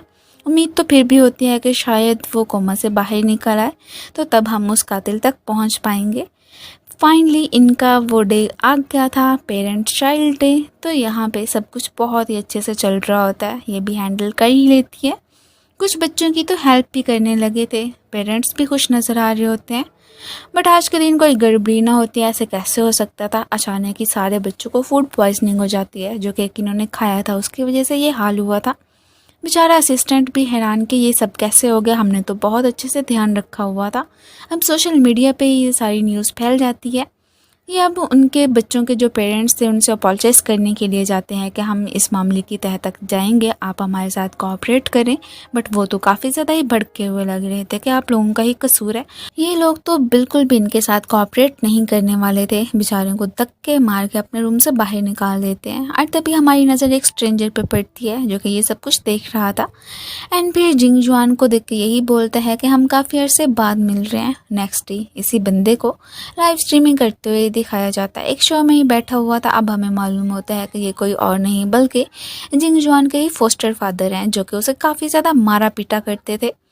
यही कह रहे होते हैं कि देखो कैसे बचपन में मुझे जिंग छोड़ के चला गया था कि शायद हम काफ़ी ज़्यादा गरीब थे, उसकी मॉम की भी डेथ हो चुकी है और मुझे ये बुरे हालात में गुजारने के बाद वो वेलफेयर में चला गया एंड वहाँ से उसे एक रिच फैमिली ने अडॉप्ट कर लिया और आज देखो कि कैसे इतना अमीर बंदा बन गया। उसने मेरी कभी भी कोई केयर नहीं की, ना ही मेरा हाल चाल पूछा। और अब तो जिंग ने अपने बेनिफिट्स की खातिर उसने उन मासूम बच्चों की लाइफ को भी खतरे में डाला। अब आप ही बताएं कि क्या ही कर सकते हैं। फिलहाल तो ये शो ख़त्म हो गया था बट इसकी वजह से जिंग की रेपुटेशन बहुत हद तक ख़राब हो गई होती है। ऊपर से वो बच्चों वाला इंसिडेंट भी हो ही गया होता है। सारे रिपोर्टर्स यही पूछ रहे होते हैं कि आपने ऐसा क्यों किया कि अपने बेनिफिट्स के लिए ये कोई भी रिप्लाई नहीं करता, वहाँ से चला गया था। इधर इसे भी काफ़ी ज़्यादा चिंता हो रही थी जिंग की।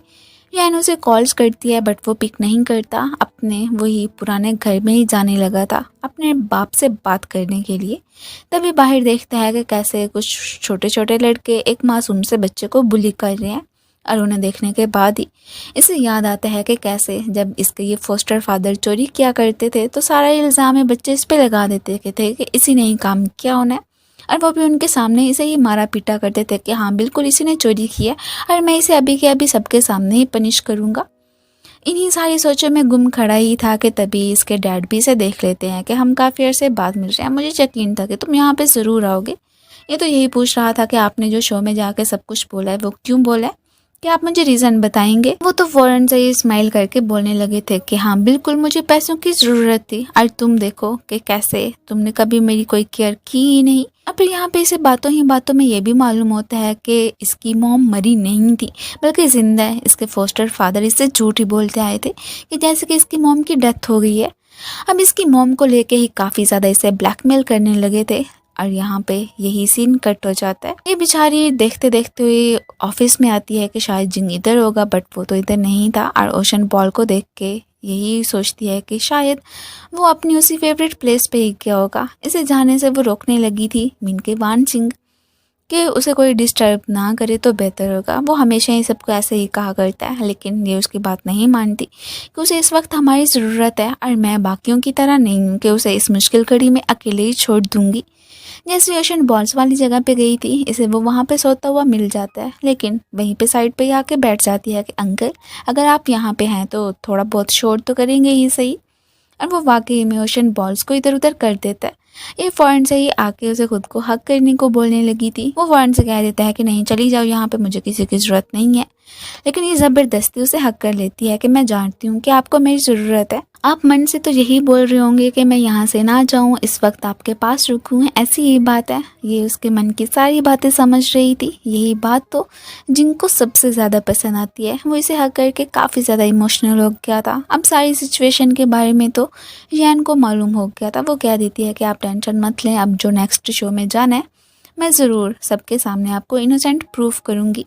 ग्रैंडपा को भी इन सारी सूरत हाल का मालूम हो गया था। वो भी टेंशन में ही दिख रहे होते हैं। इन्हें मालूम था कि वो जो हीवे है मीन के जिनके फोस्टर फादर, वो जानबूझ के इसकी रेपुटेशन को ख़राब कर रहे हैं। इसके पीछे भी किसी ना किसी का हाथ तो होना ही है, ज़रूर हमारा ही कोई दुश्मन होगा। ग्रैंडपा ने कुछ डॉक्यूमेंट्स वगैरह इसे पकड़ा दिए थे कि अब सिर्फ तुम ही उसे इनोसेंट सबके सामने प्रूफ कर सकती हो।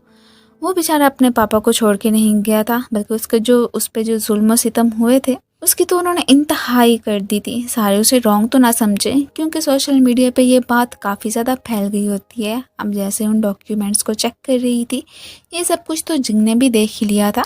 अब नेक्स्ट डे हमें शो का सीन दिखाया जाता है, जहाँ पे कि सबको यही लग रहा होता है कि जिंग खुद की कुछ एक्सप्लेनेशन देने के लिए ज़रूर आएगा। ये उसी का ही आने का वेट कर रहे थे। वो तो नहीं आता, बट हाँ कुछ एविडेंसेस लेके इधर जैन की एंट्री हो गई थी, जो कि अब कैमरा के सामने सबको वही सब कुछ दिखाने लगी थी कि कैसे इसके पापा बचपन में जिंग पे जुल्म किया करते थे। उस बेचारे का तो कोई कसूर ही नहीं था, इवन के चोरियां ये खुद करते और इल्ज़ाम उस पे लगा देते, जिसके बाद उसे काफ़ी ज़्यादा ही पनिशमेंट मिलती थी। अब फ़ौरन से कह देते हैं कि बिल्कुल भी नहीं, खामखा में ये बीच में टांग अड़ाने के लिए आ गई है। मैंने तो कभी उसे मारा पीटा नहीं है, तुम्हारे पास इसके अलावा और क्या एविडेंसेस है? खुद ही बना के आ ही गई होगी। अब यही सारी न्यूज़ तो इनका जो दुश्मन है मिस्टर चिन, वो भी बैठे देख रहे थे और काफ़ी ज़्यादा खुश हो रहे होते हैं कि वाओ, जैसे कि मैंने चाहा था अब जिंग की रेपुटेशन ख़राब हो जाएगी, बिल्कुल वैसा ही होगा।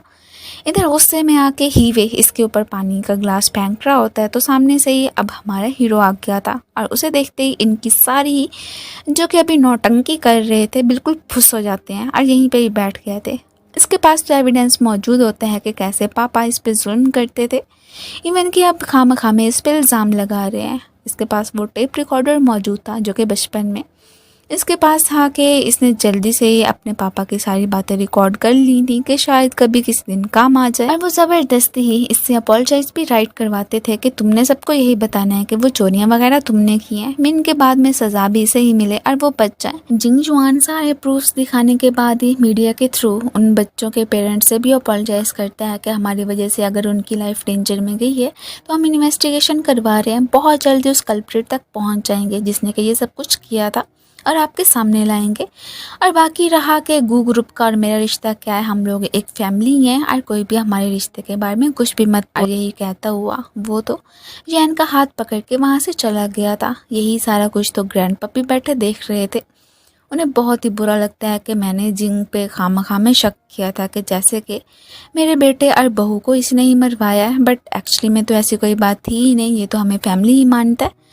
रात को ही उन्होंने मिलकर ही खाना खाने का डिसाइड किया हुआ था। फ्यूचर में अब ज़्यादा मज़ीद टेंशन लेने की ज़रूरत नहीं है, मैं तुम्हारे साथ ही हूँ। जो भी प्रॉब्लम्स होंगी, चाहे जो भी सिचुएशन हो, बस मुझसे ही आके डिस्कस कर लेना, हम लोग मिलकर ही हैंडल करेंगे। यहाँ पे ग्रैंडपा इसका ख्याल रख रहे थे तो ये जलिस फील करती है कि क्या जिंग की आपका बेटा है, मैं आपकी पोती नहीं हूँ। अब फौरन से ग्रैंडपा इसे खाना सर्व करने लगते हैं और ये देख के अब वो स्माइल करने लगी थी।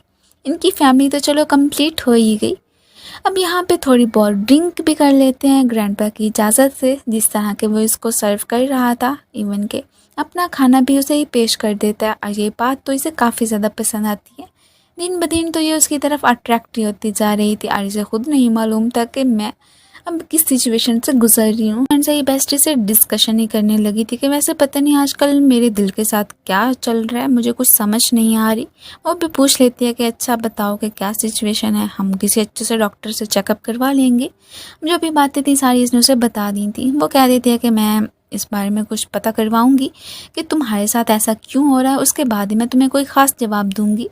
वो तो कॉल डिस्कनेक्ट कर देती। नेक्स्ट डे ये असिस्टेंट के साथ मिलके जब उसी बच्चों वाले मामलात को डिस्कशन कर रहा था तो अचानक इसे याद आता है कि मैंने अपने एक एम्प्लॉय को जिनके एम्प्लॉय के साथ बात करते हुए देखा था। सो कहीं वो उनके साथ मिला हुआ तो नहीं। इस सब के पीछे ज़रूर मिस्टर चिन का ही हाथ हो सकता है एंड मेरे पापा भी उसी के साथ ही मिले हुए होंगे। तभी अचानक ही तो वो मीडिया के सामने आ गए थे। अब जैसे अपने पापा से इस बारे में बात करने के लिए जा रहा था तभी इसकी नज़र पड़ती है कि अरे ये तो वही बंदा जा रहा है जिसके कि हमारी एम्प्लॉय के साथ मुलाकात हुई थी। उसके पीछे भागने की कोशिश करता है बट तब तक वो वहाँ से भाग गया था। ये फ़ौरन से ही आके अब अपने पापा का गला पकड़ लेता है कि जो सारी सच्चाई है मुझे बता दें, वरना कि मैंने आज आपको ज़िंदा नहीं छोड़ना। मुझे ये भी केयर नहीं है कि मेरी मॉम आपके हाथों है कि नहीं है। अब फिर वही सारी बात बता देता है कि मुझे एक बंदे ने ही हायर किया था, उसने कुछ पैसे दिए थे। अब वो कौन है मैं इस बारे में कुछ भी नहीं जानता हूँ।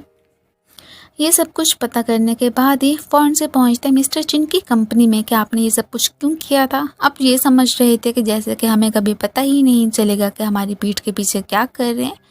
इवन कि उस बिडिंग की खातिर आपने उन मासूम बच्चों की लाइफ को डेंजर में डाल दिया। बहुत ही गलत बात है। अब तो पुलिस को ही जाके कुछ बोलेंगे आप। फ़ौरन से इन्हें पुलिस की भी कॉल आ जाती है जो कि इनके साथ कॉपरेशन करने को बोलने लगे थे। इनके मिस्टर चिन की तो अब पक्की इन्वेस्टिगेशन होने वाली थी। अभी फ़िलहाल तो सभी को यही मालूम होता है कि वो एम्प्लॉई मिला हुआ था जिसने कि उन बच्चों के फूड में कुछ मिला दिया था, उन्हें फूड पॉइजनिंग हो गई। यहाँ पे अचानक ही मिस्टर चिन इसकी मॉम का जिक्र कर देते हैं एंड इसके पापा का भी कि क्या तुम ये जानना नहीं चाहोगे कि तुम्हारी रगों में किसका खून दौड़ रहा है और तुम्हारी मॉम इस वक्त किधर है। ये सुन के एकदम सरप्राइज रह गया था कि मेरे मम्मी पापा को ये कैसे जानते हैं। मीन के कुछ ना कुछ तो गड़बड़ी ज़रूर है। इससे पहले कि मज़ीद कोई भी बात करते ऊपर से ही इनका बेटा जीजू आ गया था। सो ये फ़ौरन से ही वहाँ से चला जाता है। ये अब उन बच्चों से मिलने के लिए हॉस्पिटल ही आगे होते हैं। वहाँ पे तो एक क्यूट सी लड़की की तो काफ़ी ज़्यादा ही जैन से बन रही होती है। अब जैसे उसे फ्लावर्स वगैरह देते हैं तो वो अचानक ही पूछ लेती है जैन से कि क्या ये आपके बॉयफ्रेंड है। इनके जिन का जिक्र करती है तब तो दोनों का रिएक्शन देखने वाला था। अब उठते वक्त दोनों काफ़ी ज़्यादा क्लोज भी आ गए थे। इसे खुद समझ नहीं आ रही होती कि जब भी मैं उसके क्लोज जाती हूँ तो तब मेरी हार्ट बीट इतनी फास्ट क्यों हो जाती है। दूसरी तरफ ही हमें मीडिया के पास ही मिस्टर चिन को दिखाया जाता है जो कि यही एक्सप्लेन कर रहे थे कि उन बच्चों के साथ जो कुछ भी हुआ वो हाँ मैं मानता हूँ कि हमारे एक एम्प्लॉय ने किया है, लेकिन मैंने तो उसे जॉब से फायर कर दिया हुआ है। सो उसका हमारा कोई भी लेना देना नहीं है। मैं इनके सारे इल्ज़ाम उसी एम्प्लॉय पे डालने के बाद खुद तो बिल्कुल क्लियर हो चुके थे। खैर इस बात का ये तो फ़ायदा हुआ था कि वो बिडिंग गू ग्रुप ही जीत गया था और ये खुद ही अपने रास्ते से पीछे हट गए थे। ये एक थिएटर में एक बच्ची को वायलिन प्ले करते हुए देख ही रही होती है कि तभी ऊपर से आ जाता है जीजू। मीन के वो इस थिएटर को ऑन करता है और ये सब कुछ उसने सिर्फ और सिर्फ यान की वजह से ही बाय किया था क्योंकि उसे मालूम था कि इसे म्यूज़िक में इंटरेस्ट है। वो इसके अभी भी फ्रेंडशिप के बारे में बात कर रहा होता है और ये भी कहता है कि क्या आप मेरे इस थिएटर में आके कोई म्यूज़िक वगैरह प्ले करना चाहेंगी। ये फ़िलहाल उसे कोई भी रिस्पॉन्स नहीं करती है। असिस्टेंट ने आके यही बताया था कि मैं आपके फोस्टर फादर को देखने के लिए गया था बट वो तो वहाँ से गायब ही हैं और आपकी मम्मी का भी कोई अता पता नहीं चला। ज़रूर मिस्टर चिन ने ही उन्हें गायब करवाया उन्हें। अब ये मामला तो दिन ब दिन ही बिगड़ते जा रहे थे। अब अचानक कि जिन को यान मैसेज करके एक जगह पे आने को बोलती है। अब जैसे ही वहाँ पे पहुँचा था वो इसके सामने एक बहुत ही शानदार परफॉर्मेंस देती है। ये तो इसमें बिल्कुल खो सा ही गया था। अब फिर उसे बताने लगी थी कि इस थिएटर का मालिक कोई और नहीं बल्कि जीजू है। वो मेरे साथ फ्रेंडशिप भी करना चाहता है एंड इवन कि उसने तो मुझे ये भी कहा है कि मैं उसके इस म्यूज़िक थिएटर में परफॉर्मेंस दूँ। ये कह देते हैं कि अब अगर वो तुम्हारा फ्रेंड है या नहीं, तुम मुझसे फ्रेंडशिप करो या नहीं, मुझे कोई एतराज़ नहीं है। बस इतना याद रखना कि वो हमारे कंपटीटर का बेटा है और इस बारे में किसी को भी कोई खबर नहीं होनी चाहिए। बाकी जो कि इस मुश्किल घड़ी में मीन के अपने पापा को निमटने के लिए इसने इतनी ज़्यादा उसकी हेल्प की थी, वो उसे थैंक यू बोल रहा होता है कि मैं भी तब जब शो में आया था ना तो तुम्हारी वजह से ही मुझे हिम्मत हुई थी। अब तभी अचानक इसकी बेस्टी का भी से मैसेज आ जाता है जो कि यही कह रही थी कि तुमने जो अपने दिल के हालात मुझसे शेयर किए थे उससे तो साफ साफ पता चल रहा है कि तुम्हें अपने अंकल जिंग से लव हो गया। और ये बात तो इसके लिए भी काफ़ी ज़्यादा सरप्राइजिंग होती है। सिक्योरिटी गार्ड्स को आते हुए देख के इसका हाथ पकड़ के साइड पे छुप गई थी। इतनी ज़्यादा कंफ्यूज हो गई थी कि अरे मैं क्यों भाग रही हूँ भला उनसे, खुद ही तो यहाँ पे पहुँची हुई थी। और यहाँ पे फाइनली अंकल से कह देती है कि मैं अब आपको मज़ीद अंकल नहीं कहना चाहती हूँ, और बस ये सब कुछ बोलने के बाद ही उसे किस करने के लिए उसके क्लोज आती है, बट वो फ़ौरन से ही साइड पे हो गया था। दोनों ही बहुत ही नर्वस फील कर रहे होते हैं। वो इसे घर ड्रॉप करने की बात करता है, ये कह देती है कि मैं घर नहीं आने वाली हूँ, आज के दिन अपनी बेस्टी के यहाँ ही रुकूँगी। और फिर नेक्स्ट डे से मियाँ के पास दिखाया जाता है। इसे वो समझ नहीं आ रही होती कि यार मैं कब मतलब अपने अंकल को ही पसंद करने लगी। तो वो फ़ौरन से कह देती है कि इसमें खैर बुराई क्या है, वो वैसे भी इतना ज़्यादा अच्छा है, नाइस पर्सनैलिटी है उसकी, तुम दोनों का ब्लड रिलेशनशिप थोड़ी ना है, वो तो अडॉप्टेड सन है ग्रैंडपा का, अगर आप दोनों एक हो ही जाओ तो इसमें कोई भी बुराई नहीं है। लेकिन अभी भी ये कह रही होती है कि नहीं, पहले मैं अपने मम्मी पापा के कातिल को पकड़ लूँ, उसके बाद ही इन सारी बातों के बारे में सोचूंगी। घर पे तो एक दूसरे को ही काफ़ी ज़्यादा अवॉइड करने ही लगे थे, बट अचानक ही वो बोल देता है कि मैंने तुमसे बात करनी है, क्या मेरे साथ बाहर चलोगी। ये फ़ौरन से ही आ गई थी। वो इस रात के हवाले से इसे डिस्कशन करना चाहता था, यही पूछना चाह रहा होता है कि वो सब कुछ क्या था। मैं तो यही कहता हूँ कि हम लोग सिर्फ और सिर्फ फैमिली ही हैं। एक तरह से इनडायरेक्टली वो इसे रिजेक्ट ही कर रहा था। फ़ौरन से ये बात को संभाल लेती है कि नहीं नहीं अंकल, आप जो भी रात को हुआ था उसे लेके मिसअंडरस्टैंड मत करें। मैं तो ये कह रही थी कि हमारा एज गैप इतना ज़्यादा नहीं है, सो अच्छा नहीं लगता कि मैं आपको अंकल कहूँ। सो क्या मैं आपको आपके नेम से बुला सकती हूँ, मीन के क्या हम बेस्ट फ्रेंड बन के रह सकते हैं। और वो जो किस थी वो तो फिर बेस्ट फ्रेंड आम करते ही हैं, जर्मनी में भी ऐसे ही हम करते थे। मेरे जो भी बेस्ट फ्रेंड होता था हम लोग चिक्स पे किस करना तो आम बात ही थी। और इसकी ये बातें सुन के वो स्माइल कर देता है। फ़ौरन से कहने लगी थी कि वैसे अगर आपको एतराज़ ना हो तो मैं अभी भी आपकी चिक पे किस कर सकती हूँ। जैसे उसके क्लोज आने की कोशिश करती है, वो तो फ़ौरन से ही इसे खुद से दूर कर देता है कि नहीं नहीं, ये सब करने की ज़रूरत नहीं है और ये सब मुझ पर ट्राई मत करना। ये बेचारी तो अब बहुत ज़्यादा ही एम्बेरस फील करती हुई वहाँ से चली ही गई थी। प्रेस कॉन्फ्रेंस करने के बाद भी मिस्टर चिन की रिपोर्टर से जान नहीं छूटी थी। वो सारे ही क्यूरियस होते हैं, यही जानना चाहते थे कि गू ग्रुप एंड चिन ग्रुप का क्या रिलेशनशिप है। ये उन्हें अश्योर करवाते हैं कि हम दोनों दुश्मन नहीं हैं। ठीक है, मैं मानता हूँ कि कंपिटिटर्स हैं, या आप लोगों को गलत फहमी ही है कि हमारी आपस में नहीं बनती। इवन कि मेरा बेटा मिस्टर फैंग की ग्रैंड डॉटर का बहुत अच्छा फ्रेंड, और आपके सामने मैं ये शो करवा के रहूँगा। उन्होंने घर में एक छोटी सी पार्टी का अरेंज किया था और पूरी गू फैमिली को ही वहाँ पे इनवाइट करते हैं। सारे मीडिया के सामने ये जो दिखाना चाहते थे कि हमारे बहुत ही अच्छे ताल्लुकात हैं। ग्रैंडपा भी वहाँ पे जाने के लिए मान जाते हैं कि जिस वजह से शायद जिन ने अपने दिल में हमारे लिए दुश्मनी पाल रखी है। मैं जाके सारी ही बातें उससे डिस्कस करूँगा, अब वो क्या है हमें बाद में ही मालूम हो जाएगा। इधर मिस्टर चिन के घर पे काफ़ी सारे रिपोर्टर्स आ गए थे और इवन के तभी एंट्री हो जाती है गू फैमिली की भी।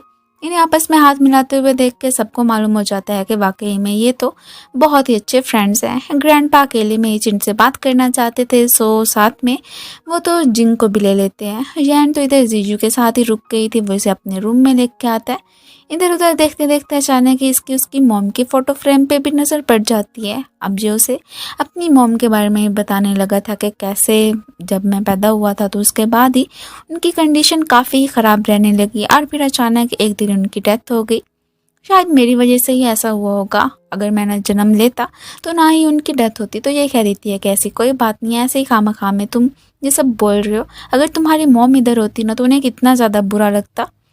एंड फिर एक बहाना बना के वॉशरूम के लिए बाहर आती है एंड उसे स्टडी रूम में से आवाज़ें ही सुनाई दे रही थी। इधर ग्रैंडपा यही कह रहे होते हैं मिस्टर चिन से कि शायद तुम अभी भी हमें ही जिम्मेदार समझते हो कि तुम्हारे पापा की डेथ हमारी वजह से ही हुई थी, बट ऐसी बात नहीं थी।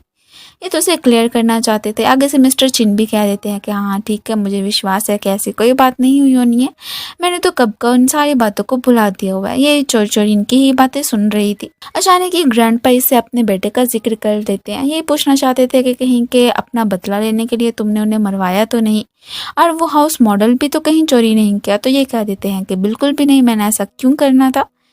अब जैसे ही बाहर निकलने के लिए तैयार हो रहे थे तो ये चुपके से एक और रूम में घुस जाती है कि उनकी नज़र मुझ पे ना पड़े, और ये कुछ और नहीं, कोई स्टूडियो रूम ही था। अचानक इसे अपनी मॉम की पेंटिंग के ब्रशेस मिलते हैं। उन्हें पेंटिंग करने का बड़ा शौक था, जिन्हें कि ये मिस्टर चिन के इस आर्ट स्टूडियो में देख के काफ़ी ज़्यादा ही सरप्राइज रह जाती है कि ये यहाँ पे क्या कर रहे हैं। इधर बाहर जैसे ही निकले थे तो जीजू आके इनसे पूछने लगा था कि क्या आप लोगों ने देखा है कि जैन किधर गई। इन्हें टेंशन हो रही थी कि वो कहाँ चली गई। और इधर मिस्टर चिन यही सोच रहे होते हैं कि कहीं वो स्टूडियो रूम में तो नहीं घुस गई। अब उसे देखने के लिए वहाँ पे आ गए थे। ये जैसे उनसे छुपने की कोशिश करती है तो अचानक ही इसकी नज़र पड़ती है अपनी मॉम की हेयर पिन पे। ये तो बस अब एकदम शॉक्ड ही रह गई थी कि इसका मतलब है कि ज़रूर मेरी मॉम की डेथ के पीछे मिस्टर चिन का ही हाथ होना है और उन्हें मैं कभी भी माफ़ नहीं करूँगी। फिलहाल तो इनके पास कोई भी एविडेंसेस नहीं थे। इधर इन लोगों ने थोड़ा सा शोर मचा दिया था। इन्हें यही लग रहा था कि ज़रूर वो कहीं उनके आर्ट स्टूडियो में ही ना घुस गई हो इन्वेस्टिगेशन करने के लिए। सो इस तरह से मिस्टर चिन का ध्यान भटक जाता है और ये चुपके से वहाँ से भाग गई थी। घर पे आके सारी बातें इसने जिंग से डिस्कस कर ली थी कि मुझे यही लग रहा है कि मिस्टर चिन ही वो कातिल है कि उन्होंने मेरी मॉम डैड को मारा था। मैंने अपनी मॉम की हेयर पिन उनके आर्ट स्टूडियो में देखी थी। अब मैं क्या करूं। अब ये कह देते हैं कि फ़िलहाल तो काम डाउन रहो, उनके सामने ये शो नहीं करवाना है कि जैसे कि हमें पता चल गया है कि वही कातिल है। अगर हमने ऐसा किया तो वो बहुत ही डेंजरस है, किसी को भी नुकसान पहुंचा सकता है। हम जो भी इन्वेस्टिगेशन करेंगे चोरी चोरी करेंगे। इधर ही मिस्टर चिन उसी हेयर पिन को ही देख रहे थे। अब हमें फ्लैशबैक का भी सीन दिखाया जाता है कि लैंग ने आके वही हेयर पिन ही मिस्टर चिन को थमाई थी जब इनकी मुलाकात हुई थी और वो स्ट्रेंजर भी यही थे। अब इधर तो उनकी पेंटिंग भी देख रहे होते हैं इनके यान की मॉम की। अब हमें मालूम हो जाता है कि मिस्टर चिन यान की मॉम को बहुत ज़्यादा पसंद करते थे, बट इन दी एंड उन्होंने यान के पापा से शादी कर ली। इनका तो बदला लेना बनता ही था, इसलिए शायद इन्होंने फिर यान के पापा को मारने का डिसाइड कर लिया कि एक ही दफ़ा ख़त्म हो जाए तो बेहतर रहेगा। ये बेचारी तो बस बहुत सोचने समझने के बाद ही पहुंची होती है इधर जीजू के पास कि मैं जो कि तुमने कंसर्ट की बात की थी उसमें पार्टिसिपेट करने के लिए रेडी हूँ। वो तो बहुत ज़्यादा खुश हो जाता है। एंड देन आज ही उसकी बर्थडे भी थी तो अपनी बर्थडे सेलिब्रेट करने के लिए अपने फेवरेट रेस्टोरेंट पे भी आ गया था। एक अंकल पूछ रहे होते हैं कि क्या ये तुम्हारी गर्लफ्रेंड है। फ़ौरन से बोल देती है कि नहीं नहीं ऐसी कोई बात नहीं है अंकल, आपको मिस्टेक हुई है। इन्होंने तो यहाँ पे इनकी पिक्चर्स वगैरह भी क्लिक कर ली थी और ये खुशी खुशी उसे एक्सेप्ट कर लेते हैं। अभी दोनों ने केक को ओपन किया ही नहीं था कि एक और लड़का आके जीजू को बातें ही सुनाने लग जाता है। इवन के साथ ही साथ इस बेचारी को भी टॉन्ट मारने लगा था कि पहले हमने सुना था कि तुम अपने उसी अडॉप्टेड अंकल के साथ घूम रही होती हो और अब देखो किसके साथ, ये तो मिस्टर चिन का ही स्टेप सन है ना। मैं क्या भी इसे मालूम हुआ था कि ओह तो मिस्टर चिन इसके रियल वाले डैड नहीं है। इससे पहले कि मजीद कोई भी बातें सुनाता ये गुस्से में आके उसे मुक्का मार देता है। इससे पहले कि आगे से वो कोई भी रिएक्ट करता तो वो सारा का सारा केक इसने उसके मुंह पे ही मार दिया। आज तो जीजू की इसने काफ़ी ज़्यादा मदद की थी। उसके दिल में तो जैन को लेके लव और ज़्यादा बढ़ जाता है। इधर हॉस्पिटल का सीन दिखाया जाता है कि लैंग को होश आ गया था एंड वो हॉस्पिटल से भागने की कोशिश कर रहा होता है। थोड़ी देर में ही मिस्टर चिन को लैंग की कॉल आ जाती है जो कि मिलने का ही बोल रहे थे। अब आप ही बताएं कि मैं कहाँ पे जाऊँ। और तभी ऊपर से आ जाता है जीजू भी और यहाँ पे देख के खुश हो रहा था कि क्या पापा को मेरी बर्थडे याद थी और उन्होंने यहाँ पे खाने का भी अरेंज किया हुआ है। इधर पापा इसे कह रहे होते हैं कि क्या मैं तुम्हारे उस कॉन्सर्ट में आ सकता हूँ। ये तो फ़ौरन से ही मान जाता है कि वैसे पापा ऐसी जगहों पे जाते तो नहीं है, आज अचानक क्यों पूछ रहे हैं। एक्चुअली में इन्होंने वहीं पे ही लैंग से मिलने का डिसाइड किया था कि किसी को कोई खबर होगी ही नहीं। नेक्स्ट ही अब हमें कॉन्सर्ट का सीन दिखाया जाता है जैसे जैसे ये वायलिन प्ले कर रही थी और तभी मिस्टर चिन को मैसेज आ जाता है लैंग का कि मैं आपके आने का वेट कर रहा हूँ। ये जैसे ही वहाँ पे पहुँचते हैं तो सामने से देखते हैं कि ये लैंग नहीं बल्कि इधर तो जिंग फिर रहा था। अब जैसे कि इसके मुंह से निकल गया था कि मैंने ही पेरेंट्स को मारा है जैन के, तो इसने सारी बातें रिकॉर्ड कर ली थी और हमें फ्लैशबैक का भी सीन दिखाया जाता है कि इन लोगों ने लैंग को तब भागते हुए पकड़ लिया था और तभी इसी ने लैंग बन के इन्हें कॉल की थी और यहीं पे मिलने के लिए बुलाया था कि सारा दूध का दूध और पानी का पानी हो जाना है। सो फाइनली पुलिस भी आ चुकी होती है मिस्टर चिन को पकड़ने के लिए। इधर जैन तो बहुत ज़्यादा ही भड़क गई थी कि मेरे मॉम डैड का क्या कसूर था, आपने क्यों मरवाया। तो ये भी कह देते हैं कि हाँ तो और क्या, मैं तुम्हारी मॉम को कितना ज़्यादा पसंद करता था, अगर तुम्हारे डैड बीच में ना आते तो हम दोनों भी कब का एक हो चुके होते। वो एग्रीमेंट यही था कि मिस्टर चिन के पापा इसकी शादी सॉन्ग फैमिली में करवाना चाहते थे और इन्होंने इस सारी बातें जैन की मॉम से कर ली थी पहले ही, बट उन्होंने मना कर दिया था कि मैं कैसे गुजारा कर सकूंगी आपके साथ। और वैसे भी वो तो जैन के पापा को ही बहुत ज़्यादा पसंद करती थी। अब इसके पापा तो सॉन्ग फैमिली में इसलिए शादी करवाना चाहते थे कि मिसेस सॉन्ग को कोई उसका जो बॉयफ्रेंड था प्रेग्नेंट करके चला गया था और उनके बेबी को संभालने वाला कोई नहीं था। एंड सॉन्ग फैमिली तो थी भी बहुत ज़्यादा रिच। सो इसी वजह से मिस्टर चिन को फिर उनके साथ शादी करनी ही पड़ गई उनके पैसे की खातिर। और आज भी वो सॉन्ग फैमिली की ही कंपनी को संभाल रहे हैं, बस इन्होंने उनका नेम चेंज कर दिया है। अब यही सारी बातें सुनने के बाद तो जीजू बहुत ज़्यादा ही उदास दिख रहा होता है कि इसका मतलब है कि पापा ने कभी मेरी मम्मी को पसंद किया ही नहीं, बल्कि वो तो यानी कि मम्मी को ही लाइक करते थे और आज भी करते ही आए हैं। और अपना रिवेंज लेने के लिए ही इन्होंने उन दोनों का कत्ल भी करवा दिया। अब फिलहाल तो पुलिस इनके जो भी काले करतूत किए थे उनकी सज़ा भुगतने के लिए इन्हें अपने साथ ही लेके चली ही गई होती है। नेक्स्ट इन लोगों को ग्रेवयार्ड में दिखाया जाता है। अपने मम्मी पापा को इतना ज़्यादा मिस करती है कि इसने तो अपनी हालत ही ख़राब कर ली थी। घर पे आके अंकल से यही बात कर रही होती है कि वैसे जब मैं बीमार होती थी तो तब मुझे अपनी फैमिली के साथ और ज़्यादा टाइम स्पेंड करने का मौका मिलता था, लेकिन अब वो भी मेरे पास नहीं रहे। अंकल क्या आप मुझसे हेट नहीं करेंगे ना, हमेशा मेरे साथ मेरे पास रहेंगे? तो वो भी प्रॉमिस करते हैं कि हाँ बिल्कुल, मैं हमेशा तुम्हें प्रोटेक्ट करूँगा, तुम्हारी केयर करूँगा। ऊपर से ग्रैंडपा के भी आ ही गए थे, वो इसे रेस्ट करने को बोलते हैं कि अब तुम ज़्यादा से ज़्यादा आराम करो।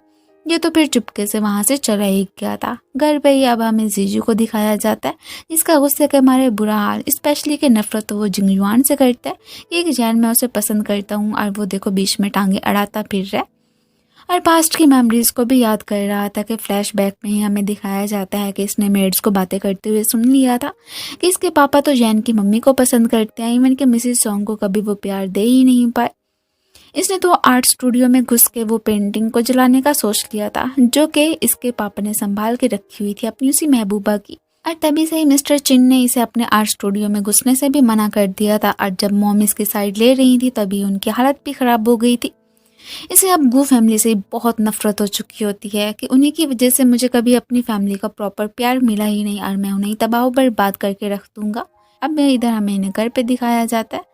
ग्रैंडपा नोटिस कर चुके थे कि कैसे ना सिर्फ शियान बल्कि जिंग भी इसे पसंद करने लगा है, बट फिलहाल इनके सामने शो नहीं करवाते। वैसे भी वो इनके रिश्ते को कहाँ एक्सेप्ट करने वाले थे।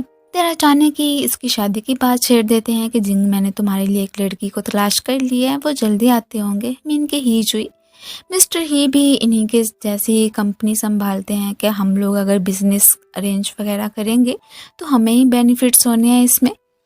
अब ये बेचारी इससे अपने लव की कन्फेशन करना चाह रही होती है, लेकिन जिंगजुआन उसकी बात नहीं सुनता, इसे इग्नोर कर देता है कि देखो आइंदा के बाद मुझसे कोई भी बात करने का मत सोचना।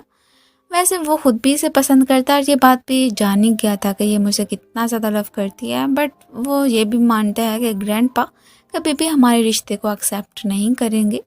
ये इमोशनल होते हुए वहाँ से चली गई थी। खैर इसका भी बुरा ही हाल होता है कि मैं क्या ही करूँ, पहले इतनी मुश्किल से इस फैमिली में मुझे जगह मिली हुई है कि कहीं ग्रैंडपा मुझे फिर ये सारी बातें सुनने के बाद घर से ही ना निकाल दे। अगले दिन ही अब ग्रैंडपा के थ्रू यान को मालूम होता है कि आज तो ही फैमिली यहाँ पे आई हुई है और मैंने सोच लिया है कि ही जुई की शादी जिंग से ही होके रहेगी। और इन दोनों को साथ में देख के इसे बहुत ज़्यादा जेलसी होती है। यार ये लोग खाना खाने के लिए एक ही टेबल पे जाके बैठ गए थे। मिस्टर ही बातों में यान से पूछ लेते हैं कि वैसे तुम्हें किस टाइप का लड़का पसंद है। अब जिस तरह की वो क्वालिटीज़ वगैरह बताती है वो सारी की सारी हमारे हीरो में मौजूद थी और बाकी सारे भी अच्छे से नोटिस कर लेते हैं कि किस तरह से ये उसका ध्यान रखता है। खैर इससे तो मज़ीद बर्दाश्त नहीं होता। ये तो खाना बीच में ही छोड़ के अपने रूम में आ गई थी और विंडो से जब ही जुई को इसके पास बैठे हुए देखती है तब जेलिसी में वायलिन भी प्ले करने लगी थी कि शोर शराबे से तो मैं इनकी बातें सुनूं ही ना। अब ही जुई तो यही कह रही होती है कि मैं आपसे शादी करके रहूंगी, वैसे भी मैं आपको बहुत पहले से पसंद करती आई हूँ, बट ये मना कर देता है कि बिल्कुल भी नहीं, वैसे भी मैंने ये शादी से इनकार कर देना है तो मैं बिल्कुल भी अपना लाइफ पार्टनर नहीं बनाऊंगा। उसे समझ आ जाती है कि आप ये सारी बातें इसलिए कर रहे हैं कि आप यान को पसंद करते हैं और वो बिना कोई जवाब दिए वहाँ से चला जाता है कि मेरे मामलात में इंटरफेयर ना ही करो तो बेहतर होगा। और फिर जैन के रूम से बाहर ही आके उसे देखने लगा था वायलिन प्ले करते हुए। नेक्स्ट डे दिखाया जाता है कि कैसे जैन शादी के लिए ही रेडी हुई होती है एंड दोनों शादी करने ही वाले थे कि तभी ग्रैंडपा साफ मना कर देते हैं। वो तो जैन का हाथ पकड़ते हुए ही चले गए थे। ये तो बहुत ही भयानक ड्रीम था जो कि जिंग ने देखा था कि मुझे पहले ही मालूम था कि ग्रैंडपा कभी भी हमारे रिश्ते को एक्सेप्ट नहीं करेंगे। ये भी काफ़ी उदास रहती है। ग्रैंडपा कह देते हैं कि तुम्हें स्टडीज़ करने के लिए जर्मनी जाना था ना, तो मुझे कोई एतराज़ नहीं है, अगर जाना चाहती हो तो जा सकती हो। बट आगे से मना कर देती है कि नहीं ग्रैंडपा, मुझे नहीं जाना है। इसका इरादा जो बदल गया था। बाकी कंपनी में भी यही गॉसिप्स हो रही थी कि हमने सुना है कि मिस्टर ही की बेटी ही जुई की शादी जिंग से होने वाली है। और ये सुन के तो इधर वान जिंग को बिल्कुल भी अच्छा नहीं लगता। एक्चुअली में वो खुद जो जिंग को पसंद करती है, इसने ही जुई की कुछ इन्वेस्टिगेशन करना शुरू कर दी थी और तभी से पता चलता है कि ओह, तो इन मैडम का तो ऑलरेडी एक बॉयफ्रेंड भी है। अब देखना मैं इसे सबके सामने कैसे एक्सपोज करती हूँ। वो कभी भी इससे शादी नहीं करेगा, मेरा होना तो पक्का बनता है। इधर जीजू को रास्ते में इन लोगों ने देख लिया था कि काफ़ी ज़्यादा ड्रंक हो चुका था। ये उन्हें हॉस्पिटल में एडमिट करवाती है। मियाऊ इसे वार्न करती है कि देखो तुम इसकी ना इतनी ज़्यादा केयर मत करो, क्या पता कि ये भी अपने पापा की तरह ही हो। लेकिन ये नहीं बात को मानती है कि ऐसा नहीं हो सकता, ये उनसे बहुत ही डिफरेंट है। इधर जैसे घर पे आई थी मियाऊ तो सामने से असिस्टेंट लिंजी से पूछने लगा था कि क्या तुम्हें मालूम है कि रात को कहाँ पे स्टे किया यान ने। बॉस पूछ रहे थे, मैंने वह बताना है। अभी आगे से कह देती है कि हाँ उसे लव हो गया ना, तो अपने बॉयफ्रेंड के साथ होगी। फौरन से मैसेज कर देता अपने बॉस को। और ये सुन के उसे तो और ज़्यादा जेलसी हो जाती है कि क्या यान किसी और को पसंद करने लगी, ऐसा कब हुआ। अगले दिन जीजू की आंख खुलती है तो वो अपने सामने यान को देख के बहुत ज़्यादा ही हैप्पी हो गया था। खैर उसने तो अपनी लाइफ में छोड़ ही दी थी उम्मीद कि कोई यहाँ पे आएगा। और ये भी कहता है कि मैं तुम्हारे साथ दोबारा से फ्रेंडशिप करना चाहता हूँ, क्या मुझे मौका दोगी। वो भी कह देती है कि ठीक है, आहिस्ता आहिस्ता हमारी अगर बात बनी तो ज़रूर हमारी अंडरस्टैंडिंग तो हो ही जाएगी। और ये इसके लिए जो सूप वगैरह लाई थी वो दे के वहाँ से चली जाती है। घर पे आते ही सामने इसका टकराव हो गया था इधर हमारे हीरो के साथ, जो कि पूछ रहा था कि रात पर कहाँ थी, मैं तुम्हारे आने का ही वेट कर रहा था। बट जैन कह देती है कि आपको मेरी केयर करने की ज़रूरत नहीं है, मैं जहाँ भी गई थी बच्ची थोड़ी ना हूँ, मुझे पता है कि क्या सही है एंड क्या गलत। वान जिंग इसे ही जुई की वही फोटो सेंड करती है जब वो अपने बॉयफ्रेंड से मिल रही थी। अब इन्हें तो मौका मिल गया था कि अब देखना कि कैसे इनकी शादी हो पाती है। काफ़ी ज़्यादा ही खुश लग रही होती है कि कभी भी जिंग की लाइफ में कोई लड़की आई ही नहीं, मैं हमेशा ही सबको उसकी लाइफ से निकाल दिया करूँगी। इसकी मॉम की पेंटिंग जो इसके पापा के आर्ट स्टूडियो में मौजूद थी वो इसे देने की कोशिश करता है, लेकिन ये लेने से मना कर देती है कि नहीं, वैसे भी ये आर्ट हर घर में जाना चाहिए और मॉम से कनेक्टेड है, तो इसी वजह से मैं थोड़ी ना अपनी मॉम को याद करती हूँ, बल्कि उनके साथ तो मेरी और यादें ही जुड़ी हुई हैं। जीजू अब्रॉड जा रहा था, इस बात का जिक्र उसने जैन से कर लिया था एंड इसकी इजाज़त लेके ही हक कर लेता है कि वैसे मैं तुम्हें कुछ बताना चाहता हूँ। इसी होटल में फिर हमें दिखाया जाता है कि जिंग की भी एंट्री हो गई थी। वो आज रंगे हाथों पकड़ने के लिए आया था ही जुई एंड उसके बॉयफ्रेंड को। वान जिंग ने ही इसे वो एड्रेस बताया था, बट आगे चल के जैसे ही वो इन दोनों को साथ में देखता है तब तो फौरन से ही आके उसने जीजू को इससे दूर कर दिया था एंड इसका हाथ पकड़ता हुआ ये वहाँ से साइड पे चला जाता है। फिर अब उसे मालूम हो गया था कि जब मैंने इसे किसी और के साथ देखा है मुझसे बिल्कुल भी बर्दाश्त नहीं हुआ है, अपने इमोशंस पे कंट्रोल नहीं कर पाता एंड देन फौरन से इसे किस करने लगता है। और यही वाला सारा सीन तो वान जिंग ने भी देख ही लिया था। अब उसे यकीन हो जाता है कि अच्छा ही जुई ना सही तो यानी ज़रूर वो उसे पसंद करता होगा। एंड ऑफिस में आके बहुत ज़्यादा इमोशनल हो गई थी कि कभी भी वो तो मुझे फिर नहीं अपनाएगा। ये दोनों घर पे ही जा रहे थे, काफ़ी ज़्यादा खुश होते हैं। जैसे एक दूसरे के क्लोज आते हैं तो ऊपर से ही आंटी आके पूछने लगी थी कि आप कब वापस आए। इसने फ़ौरन से ही इधर से धक्का दे दिया था। अब फिर आंटी तो खैर वहाँ से चली जाती हैं और जिंग बहाना बनाने लगा था कि तुमने इतनी ज़ोर से धक्का दिया, देखो मेरे हाथ में दर्द हो रहा है। अब वो इसकी चोट को ही देखने लगी थी कि वैसे दिख तो नहीं रहा है कि कहाँ पे लगी है। अब उसे उसकी सारी शरारत समझ आ जाती है। उसे किस करके बोलने लगी थी कि बस अब तुम्हारा दर्द कम हो गया ना। अभी दोनों क्लोज आई थे कि फिर से ग्रैंडपा डोर के बाहर से नॉक करते हैं कि क्या अंदर कोई है, जैन क्या तुम हो, दरवाज़ा ओपन करना। वो फ़ौरन से जाके ओपन करती है और इन दोनों को साथ में देख के ग्रैंडपा को तो थोड़ा थोड़ा डाउट होने लगा था कि मेरी पीठ के पीछे कुछ ना कुछ तो ये कर ही रहे हैं। एंड ये भी कहते हैं कि वैसे नेक्स्ट टाइम ना डोर को लॉक मत करके रखना। अब इसे गुड नाइट ही बोल के वो तो वहाँ से जाने लगा था, बट रात को दोनों को ही नींद नहीं आ रही होती है। फ़ौरन से ही भागा भागा इसके रूम में आ जाता है कि मैं तुम्हारे साथ ही सोऊंगा। अब ये कुछ और ही समझ लेती है, यही कहती है कि ये कुछ ज़्यादा जल्दी नहीं हो रहा। तो वो कह देता है कि तुम क्या समझ रही है, ऐसी कोई बात नहीं है, मैं तो जस्ट मुझे मालूम है कि तुम्हें नींद नहीं आ रही थी, बस ऐसे ही तुम्हारे साथ ही स्टे करूँगा। दोनों एक दूसरे को हक करके सो जाते हैं। अब बहुत सोचने समझने के बाद ही इसने ग्रैंडपा को जाके बता दिया था कि मैं यान को पसंद करने लगा हूँ और उसी से शादी करूँगा, ही यूई से नहीं। बट ग्रैंडपा भी अपना फैसला सुना देते हैं कि एक और लफ्ज़ ना सुनूं मैं तुम्हारे मुंह से, अगर तुमने ही यूई से शादी ना की ना तो फिर देखना कि मुझसे बुरा क्या होता है। अब ग्रैंडपा के थ्रू जैसे ही इसे मालूम हुआ था कि वो तो अपने उसी कंडीशन से पीछे नहीं हट रहे हैं कि जिनकी शादी ही यूई से करवा के रहेंगे, ये तो बहुत ज़्यादा ही अपसेट हो गई थी। नेक्स्ट डे मीडिया वगैरह को बुलवा लिया गया था, इनका कोई प्रोजेक्ट वगैरह साइन होना था और साथ में ही अनाउंसमेंट भी कि कैसे ही जुई शादी कर रही है जिंग के साथ। लेकिन उससे पहले ही यहाँ पे एंट्री हो जाती है ही जुई की, जो कि सबको यही बता रही थी कि मैं जिंग से शादी नहीं करूँगी। ये बात तो बहुत ज़्यादा ही सरप्राइजिंग होती है जैन के लिए। सो वो जिंग से पूछ लेती है कि ये सब कैसे हुआ। वो अब इसे बताने लगा था कि कैसे मुझे पता चल गया था कि ही जुई का अफेयर किसी और लड़के के साथ चल रहा है। उनकी पिक्चर्स वगैरह भी मेरे पास मौजूद थी। मैंने बस यही कहा था कि अगर चाहती हो कि मैं इन्हें पब्लिक ना करूँ तो जाके खुद ही अपने मुँह से हमारी इंगेजमेंट को कैंसिल करो कि वो कभी भी मेरे साथ शादी नहीं करेगी। ये तो बहुत ज़्यादा हैप्पी हो जाती है। इधर घर पे ग्रैंडपा गुस्सा कर रहे होते हैं कि मैं कभी भी तुम दोनों के रिश्ते को एक्सेप्ट नहीं करूँगा, बट ये बार बार ही ग्रैंडपा को मनाने की कोशिश करते हैं कि हम दोनों साथ में ही रहेंगे, प्लीज़ आप मान जाए ना। अचानक ही ग्रैंडपा की तबीयत बिगड़ गई थी, उन्हें हॉस्पिटल में एडमिट करवाया जाता। उन्होंने तो इन दोनों की ही शक्लें देखने से मना कर दिया था। ये उसे कहता है कि तुम टेंशन मत लो, यहाँ पे आराम करो, मैं ग्रैंडपा को देखने के लिए चला जाऊँगा। सारी रात ही उसने इनके साथ बिता दी थी। अगली मॉर्निंग वो तो इसे यहाँ से चले जाने को बोल रहे होते हैं, बट ये कह देता है कि अच्छा तो अगर आप ठीक नहीं होंगे, मेडिसिन नहीं लेंगे, तो फिर ना सिर्फ आपकी पोती बल्कि ये कंपनी भी मेरी हो जाएगी। एंड ऐसे ही उन्हें छेड़ता हुआ वहाँ से भाग जाता है। उसके बाद ही इनके लिए ब्रेकफास्ट लेके पहुंची होती है जैन। वो भी ग्रैंडपा को मनाना ही चाहती थी कि हम दोनों ही खुश रहेंगे ना, आप भी प्लीज़ जिद मत करें। बट इनका तो जो फैसला था यही था और यही कह रहे होते हैं कि अभी कभी उससे ब्रेकअप कर लो, बट ये भी मना कर देती है कि बिल्कुल भी नहीं। पीछे से अंकल शू भी बोल रहे होते हैं कि वैसे वो दोनों एक दूसरे को पसंद करते हैं, आप क्यों उनके बीच में रुकावट बन रहे हैं। अब खैर ग्रैंडपा भी कुछ सोच में ही पड़ गए थे। इधर ऑफिस में इसके लिए भी वो खाना ही लेके आई होती है। थोड़ी सी परेशान भी थी कि मैंने इतनी बार ग्रैंडपा को बोला, वो नहीं मान रहे हैं। ये उसे तसल्ली दे रहा होता है कि डोंट वरी, मान जाएंगे, हमें अब ज़्यादा टेंशन लेने की ज़रूरत नहीं है, आहिस्ता आहिस्ता कभी तो उनका दिल पिघल जाएगा। यहाँ पे भी दोनों लवी डवी होने ही वाले थे कि तभी ऊपर से असिस्टेंट लिंजी ने इन दोनों को देख लिया था। अब ये रिलेशनशिप में इस बारे में न सिर्फ लिंजी बल्कि वानजिंग को भी मालूम हुई क्या होता है।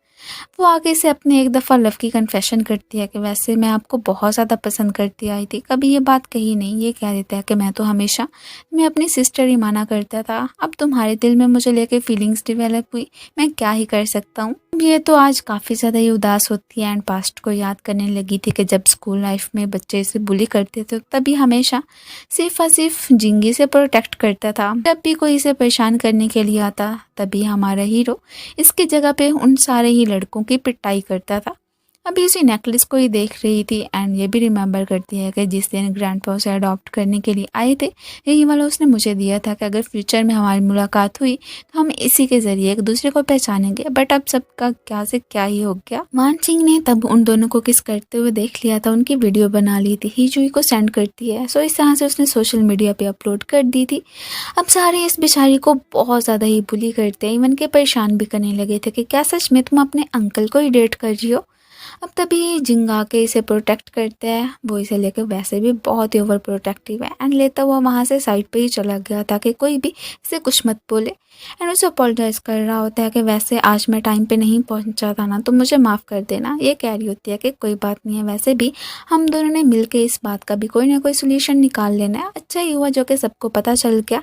अब तो ग्रैंडपा भी घर वापस आ गए थे और वो इन दोनों की साइड ले रहे होते हैं। उन्हें कोई भी इनके रिश्ते से ऐतराज़ नहीं था और वैसे भी जिंग तो इनका अडॉप्टेड सन होता है, सो इसमें क्या ही बुराई कि हम फैमिली एक ही बन के रहेंगे। बाकी मज़ीद इन्होंने आगे क्या करना है उसके हवाले से भी कुछ ना कुछ तो इन्होंने प्लान बना के रखा ही हुआ था। इधर मान सिंह से उससे मिलने के लिए बुलाती हैं। ये भी कहने लगी थी कि ये जो आप लोगों की वीडियो वायरल हुई है इसके पीछे मेरा ही हाथ है, क्योंकि ये सब मैंने आप लोगों के लिए किया कि जो कि ग्रैंडपा आप लोगों के रिश्ते से राज़ी नहीं है, वो ये देख के ज़रूर आप लोगों की साइड लेंगे, इसमें आपका ही फ़ायदा होगा। वैसे भी मैं अब जैसे कि जिंग खुश है कि उसकी मतलब वो तुम्हें पसंद करता है, तो मैं उसकी राह में रुकावट क्यों ही बनूं। अब रात के वक्त इसने उसे शादी के लिए भी प्रपोज कर दिया था। ऑब्वियसली सी बात है, वो इसे बहुत ज़्यादा पसंद जो करता है एंड कभी भी खोना नहीं चाहता है। एक ब्यूटीफुल सी रिंग जो कि इसके लिए लेके आया था, प्यार से इसे पहना देते हैं एंड दोनों बहुत ज़्यादा ही हैप्पी लग रहे थे। ये जो कि इन लोगों ने प्लान बना के रखा हुआ था, अगले दिन ही सारे मीडिया को बुला लेते हैं एंड उनके सामने खुद ही ग्रैंडपा क्लियर करने लगे थे कि मेरी पोती की शादी जिंग से ही होके रहेगी। और सब लोगों को ये गलत फहमी ही है कि दौलत की खातिर ही वो हमारी फैमिली में आया, ऐसी कोई बात नहीं। इवन कि इसने तो वो जो अडॉप्टेड सन वाला टाइटल था उस पर भी गिव अप करने का सोच लिया होता है कि मैं अपना वो सरनेम ही चेंज कर लूँगा, वो भी सिर्फ और सिर्फ इसकी खातिर ही। कितना ज़्यादा लविंग है ना ये, कि फिर तो हमारी ज़ात को लेके कोई भी बातें नहीं करेगा एंड ना ही कोई रूमर्स फैलाएगा। अब कैसे ये दोनों शादी करने वाले थे, ये न्यूज़ तो जीजू तक भी पहुंच गई थी। वो तो अभी के अभी अपनी फ़्लाइट बुक करवा के चाइना वापस जाने वाला था। नेक्स्ट ही हमें इनकी वेडिंग सेरेमनी का सीन दिखाया जाता है। सारे लोग काफ़ी ज़्यादा खुश दिख रहे होते हैं। अब इन्हें क्या पता कि अब हम इतना हैप्पी हैं, हमारे फ्यूचर में कौन कौन सी मुसीबतें अब हमारे गले पड़ने वाली हैं। ये सब कुछ तो ऊपर से जीजू ने भी आके देख लिया था। ये भी दूर खड़ी देख ही रही होती है एंड जैसे उसने जो कि नेकलेस दिया हुआ था उसे ही देख रही थी। तो ये अच्छे से नोटिस कर लेते हैं कि इसका मतलब है कि मेरी तरह तो ये वानचिंग का भी दिल टूट गया। सो फ्यूचर में क्यों ना मैं इसी का ही यूज़ करूं। जिंग जुआन ने मेरी खुशी को मुझसे छीन लिया, अब देखना कि मैं कैसे उसे तबाह बर्बाद करता हूँ। रैन को तो कोई समझ ही नहीं आ रही होती है कि मैं क्या करूं। जब उसे कुछ सुझाई नहीं देता तो फ़ौरन से मियाओ को कॉल मिलाती है कि अब तुम्हें कोई अच्छा सा मशवरा दे दो। इसकी बेस्टी तो यही कहती है कि ड्रिंक कर लो, इस तरह तुम्हारी नर्वसनेस बोल्डनेस में बदल जाएगी। जैसे कि उसने करने को बोला था ये भी वैसे ही करती है। इतने में जिंग भी शॉवर लेके बाहर निकला था। अब तो काफ़ी सारी क्रेजी हरकतें करने लगी थी एंड टून जो थी सही बेहोश होकर उसके ऊपर ही गिर जाती है। नेक्स्ट मॉर्निंग जैसे ही अब जैन की आँख खुलती है तो रात को जो कुछ भी इसने किया था वो सब कुछ रिमेंबर करके बहुत ही एम्बेरस फील कर रही थी। वो कह देता है कि कोई बात नहीं है, वैसे अभी तुम चाहो तो भरपाई कर सकती हो। दोनों किस कर ही रहे होते हैं कि तभी इनका डोर ओपन हो जाता है। एक्चुअली में जिंग थोड़ी देर पहले ही इसके लिए हैंगओवर सूप लेने के लिए गया था, लेकिन वो डोर लॉक करना भूल गया। ये भी अब शर्मिंदा होते हुए वहाँ से चले गए थे। खाने की टेबल पे भी लवी डवी ही हो रहे होते हैं। ग्रैंडपा तो यही बोलते हैं कि शायद मैं यहाँ पे अब थर्ड व्हील ही बन चुका हूँ, लेकिन उन्हें जल्द से जल्द अपना ग्रैंड सन भी चाहिए था। अब इनकी कल रात तो सही नहीं गुजरी थी। आज ही इसने फुल प्रिपरेशंस करके रखी होती हैं कि वो मुझसे अब नाराज़ नहीं होगा एंड आज के ये मौका तो मैं हाथ से नहीं जाने दूंगी। अब सारी पिक्चर्स वगैरह क्लिक करके जिंग को सेंड करती है कि कब आ रहे हो, मैं आपके आने का ही वेट कर रही हूँ। वो अभी ऑफिस से निकलने ही वाला था कि वानचिंग आ जाती है। इसके लिए ड्रिंक भी लिए फिर रही थी एंड साथ ही साथ ये भी बता रही होती है कि कल रात को मेरे पास जीजू आया था। वो अपने साथ ही कॉपरेट करने को बोलने लगा था कि जहाँ पे कि तुम्हारा दिल टूटा है वहीं पे मेरा भी। वो भी तो जियान को पसंद करता है ना। सो उसने मिलके ही यही कहा है कि हम आपको तबाह बर्बाद कर देंगे, लेकिन मैंने तो उसके इस ऑफर को रिजेक्ट कर दिया है। वो इस बात के लिए उसे थैंक यू ही बोल रहा था एंड ये उसे इजाज़त मांगती है कि क्या मैं आपको एक दफ़ा हक कर सकती हूँ, बस लास्ट टाइम, इसके बाद कुछ भी नहीं मांगूंगी आपसे। ये भी अब मान ही जाता है कि ठीक है। वैसे भी वो तो इसे अपनी बिल्कुल छोटी बहनों की तरह ही मानता है। अब जैसे ही उसे हक करने लगी थी तो ये भी विश करते हैं कि काश तुम्हें भी जल्द अज जल्द अब एक राइट पर्सन मिल ही जाए। और इन दोनों को साथ में तो जैन ने भी देख लिया था। वो एक्चुअली में जिंग को पिक करने के लिए आई थी। अब काफ़ी ज़्यादा ही जेलिस फील करने लगी थी, इवन के इससे नाराज़ भी हो जाती है कि मैंने तो आपसे बात करनी ही नहीं है, या माफ़ी मांग रहा था एंड ये भी कहता है कि जो सारी बात थी वांचिंग जस्ट मेरे साथ ड्रिंक करने के लिए आई थी और कुछ नहीं था। खैर इनकी जो छोटी मोटी सी नाराज़गी होती है वो तो यहीं पे ही ख़त्म हो गई थी। और दूसरी तरफ ही जीजू को दिखाया जाता है जिसका कि काफ़ी ज़्यादा बुरा हाल था। अब तो उसके दिल में जिंग को भी लेके हेट बढ़ गया होता है कि उसने जैन को मुझसे छीन लिया। और मैं फील कर सकता हूँ कि कैसे तब पापा भी महसूस करते होंगे जब जैन के पापा ने उनकी वो जो स्वीट हार्ट थी उनसे शादी कर ली। मैं बिल्कुल उनकी फीलिंग्स को समझ सकता हूँ। अब ये जो पहले थोड़ा बहुत हेट करता था अपने पापा से वो भी ख़त्म हो गया होता है। यहीं पे अचानक हमारी उस हाउस मॉडल पे भी नज़र पड़ती है जो कि तब यैन के पास था। सो यहाँ पे एक बात तो कंफर्म हो जाती है कि ना सिर्फ मिस्टर चिन ने यैन के मम्मी पापा को मारने की कोशिश की थी, इवन कि उसके पीछे इसका भी हाथ था। वो तो सिर्फ और सिर्फ यैन के पापा को मारना चाहते थे, लेकिन अब ये नहीं चाहता था कि वो कभी भी अपनी स्वीट हार्ट को वापस पा लें, इसलिए ही इसने उनका प्लान चेंज कर दिया और इसने तब लैंग से राब्ता करने के बाद ही उन दोनों का ही कत्ल करवा दिया कि ना रहेगा बांस ना बजेगी बांसुरी। इनके दोनों का ही काम ख़त्म। जो इतना शक्ल से मासूम बनता है इतना है नहीं। और इवन के इसने तो जिंग की मॉम को भी अपने कब्जे में ही रखा हुआ था कि अब इन्हीं का ही यूज़ करके देखता हूँ कि जिंग जैन को डिवोर्स कैसे नहीं देता है। ये लोग अभी शॉपिंग करके हटे ही थे कि अचानक ही इसकी नज़र अपने पापा पे पड़ती है। जिंग अपने फोस्टर फादर को फॉलो करते करते हॉस्पिटल तक ही पहुंच आया था एंड आगे से इसकी मुलाकात अपनी मॉम से भी हो जाती है, जिन्हें कि देख के काफ़ी ज़्यादा इमोशनल हो गया था कि मुझे तो मेरे फोस्टर फादर यही कहते थे कि आपकी डेथ हो गई है, शुक्र है कि आप जिंदा है। अब उनसे जैसे ही अपने पापा के बारे में पूछता है कि जिनका खून इसकी रगों में दौड़ता है, तो वो सामने से ही दिखाती हैं वो कोई और नहीं बल्कि मिस्टर चिन ही थे। मीन के ये मिस्टर चिन का बेटा था और ये बात कब से ही वो छुपाई ही आ रहे थे। इवन के मिस्टर चिन ने भी इस बात का जिक्र इससे नहीं किया था। जिन को अब पता चल जाता है कि जो कुछ भी होता आ रहा था उसका मास्टरमाइंड कोई और नहीं बल्कि जीजू ही है। अब ये साहब तो उसे यही ब्लैकमेल कर रहे होते हैं कि जल्द अज जल्दी जैन को डिवोर्स दे दो, वरना कि फिर तुम्हारी मॉम की खैर नहीं। वो जिंदा बचती भी हैं कि नहीं फिर बाद में मुझे ब्लेम मत करना। एंड सेकंड नंबर पे कि तुम मिस्टर चिन के पापा हो, इस बार में मैंने मिस्टर गू को जाके बता देना है एंड जैन को भी। मैं तो ये भी बता सकता हूँ कि जैन के मम्मी पापा के कत्ल के पीछे तुम्हारा हाथ भी हो सकता है कि तुमने ही अपने पापा मिस्टर चिन के साथ मिलकर ये साजिश चढ़ी होगी एंड साथ ही साथ उनकी कंपनी को भी हड़पने के चक्रों में थे। वो तुमसे इतना ज़्यादा हेट करेंगे। बाकी कुछ टाइम इसने उसे दे दिया था कि चॉइस आगे तुम्हारी है। ये बहुत ज़्यादा ही परेशान हो गया था कि क्या मैं इस बारे में जैन को बताऊं कि ना बताऊं। अगर बता दिया तो वो मुझ पे कितना ज़्यादा गुस्सा करेगी, हो सकता है कि हेट भी करने लगे। नहीं, मुझे उसे ये सारी बातें नहीं बतानी चाहिए। अब असिस्टेंट लिंजी आगे से वही नेकलेस दिखा रहे थे जो कि इसे बचपन में इसकी मॉम ने दिया था कि ये तुम्हारे पापा का है। एंड इन्वेस्टिगेशन करवाने पे इसे पता चल जाता है कि वाकई में इसके पापा कोई और नहीं बल्कि मिस्टर चिनी है। मीन के जीजू सच बोल रहा था और मैं ऐसे ही खामखा में डाउट कर रहा था कि वो मुझसे झूठ बोल रहा है।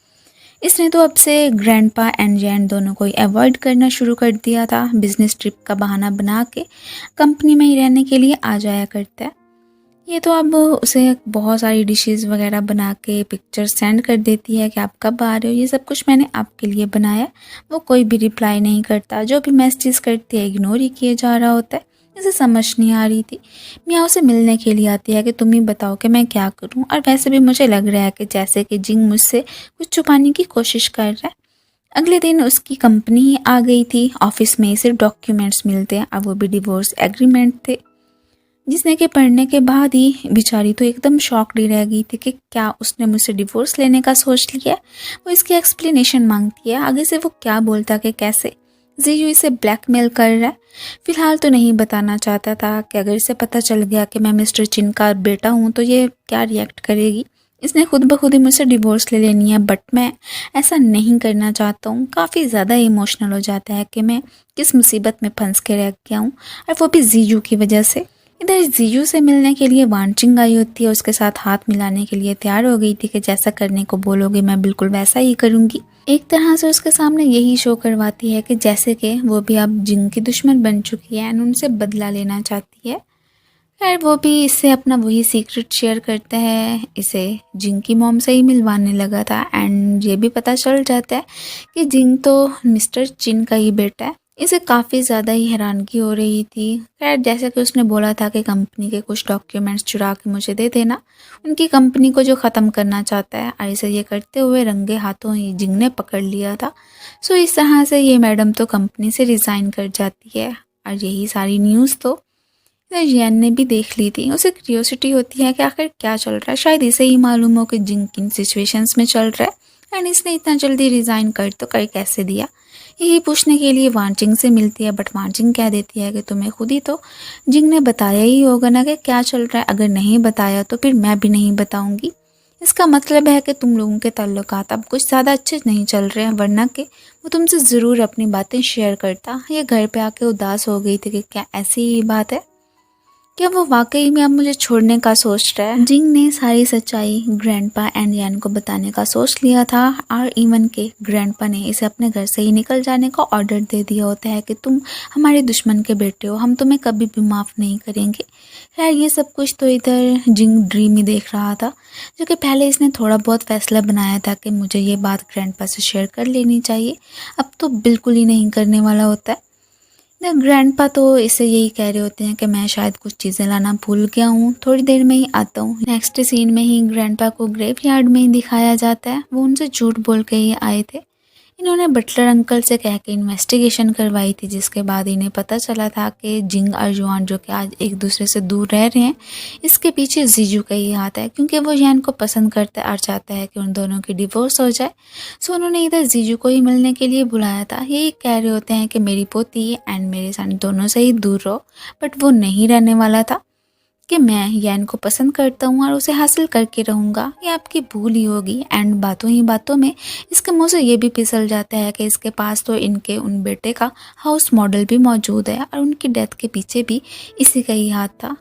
अब ग्रैंडपा गुस्सा कर रहे होते हैं, ये उन्हें धक्का देता है, जिसके बाद कि उनकी कंडीशन बिगड़ गई थी। वो अपनी मेडिसिन ले रहे होते हैं, वो नीचे गिर जाती है और ये उस पर पाँव रख देता है, और इसी तरह से ही ग्रैंडपा की डेथ हो गई थी। इधर जैसे तैसे करके इसे मालूम हो गया था कि इसकी मॉम कौन से हॉस्पिटल में है। इसे उनसे मिलने का मौका मिल जाता है। वो तो कहीं बहुत ही ऊंची सी बिल्डिंग पे ही चढ़ी बैठी थी और अपने बेटे एंड पति को ही मिस कर रही होती हैं, और इसी दौरान ही अचानक नीचे गिर जाती हैं। इनकी कंडीशन बिगड़ गई थी। अब वो इसे उठाता हुआ हॉस्पिटल के अंदर ही लेके जाता है, और दूसरी तरफ ही जैन को कॉल आती है कि इसके ग्रैंडपा की डेथ हो गई है।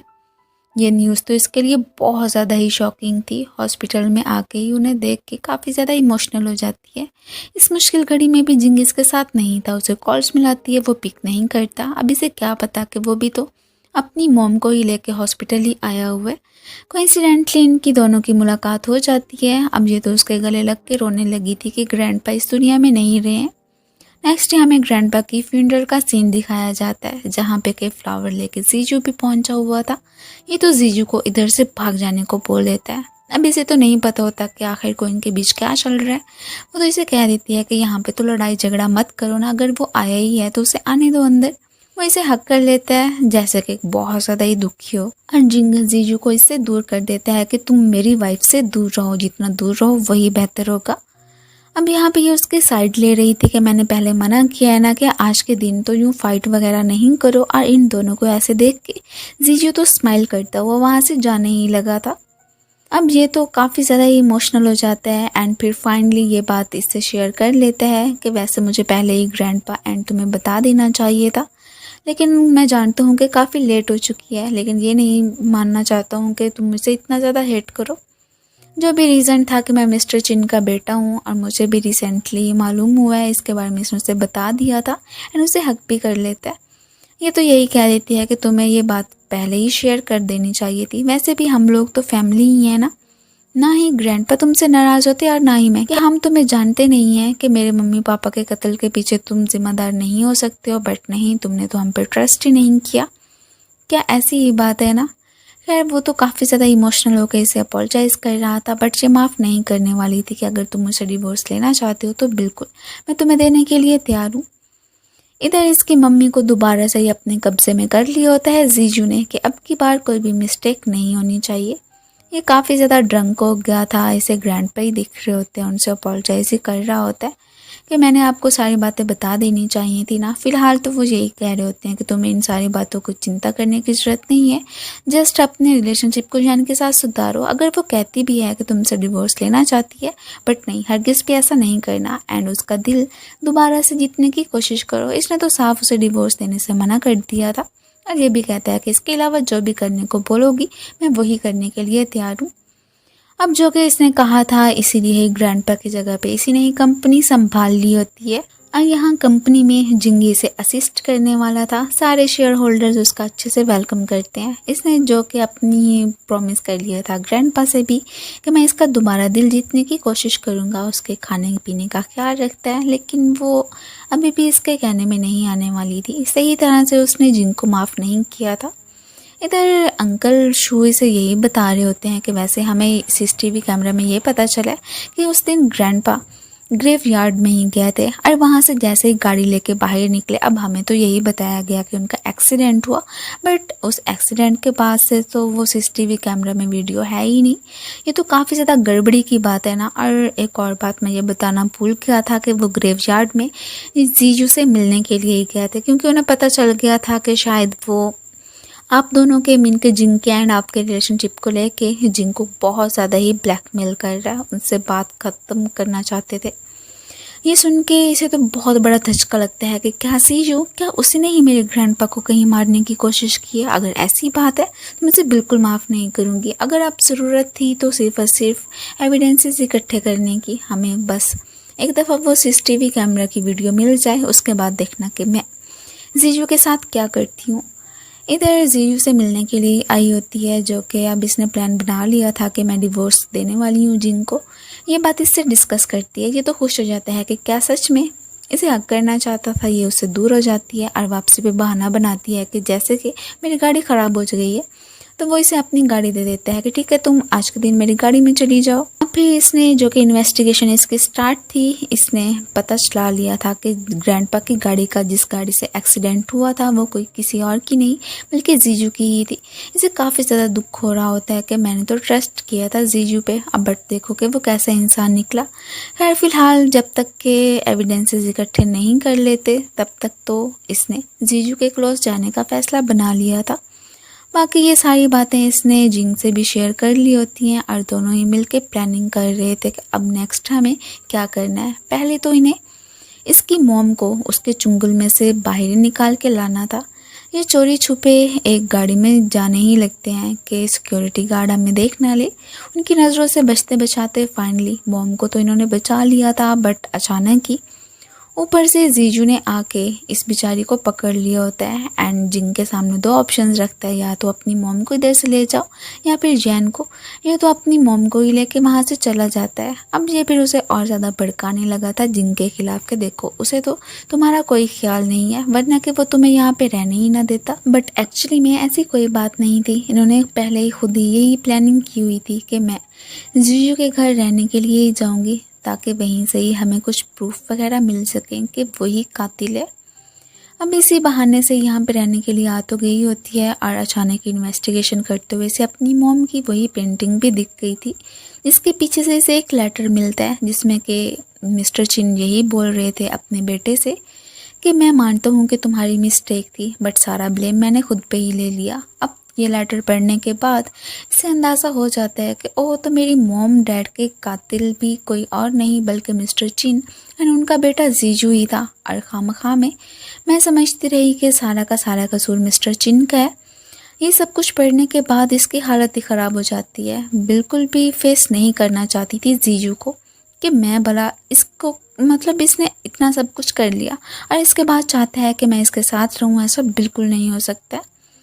अब बेचारी से बताना चाहती थी लेकिन यही कहती है कि मैंने ऑफिस आने का प्लान बना लिया, हम वहीं पे मिलकर सारी बातें करेंगे। नेक्स्ट डे अब हमें इसे ऑफिस में ही दिखाया जाता है। ये उसे हक कर लेती है एंड चुपके से किसी ने इनकी वीडियोस बना ली थी। अब जैसे ये घर पे आती है तो पीछे से जीजू ने इसे पकड़ लिया था कि तुमने क्या समझ के रखा था कि मुझे खबर नहीं होगी, तुम वाकई में जिंग से डिवोर्स नहीं ले रही हो ना, चुपके से मिलते हो एंड मेरे क्लोज आने के लिए ही तुमने ये सारा नाटक किया था। अब तो इसने उसे एक रूम में ही लॉक करवा के रख दिया होता है और इधर ही वांगचिंग मिलने के लिए आई थी, बट ये लेडी तो उसे अंदर नहीं घुसने देती। वो कुछ ड्रिंक्स लेके आई होती है जिससे कि पीने के बाद ये सिक्योरिटी गार्ड तो यहीं पे बेहोश हो जाते हैं। मीन के एक तरह से इन्वेस्टिगेशन करने में वांगचिंग इनकी हेल्प कर रही थी। ऊपर से उसने भी यही किया हुआ था प्लान, जैसे कि वो जीजू के साथ मिली हुई है, बट नहीं, एक्चुअली में वो जिंग की ही साइड पे थी।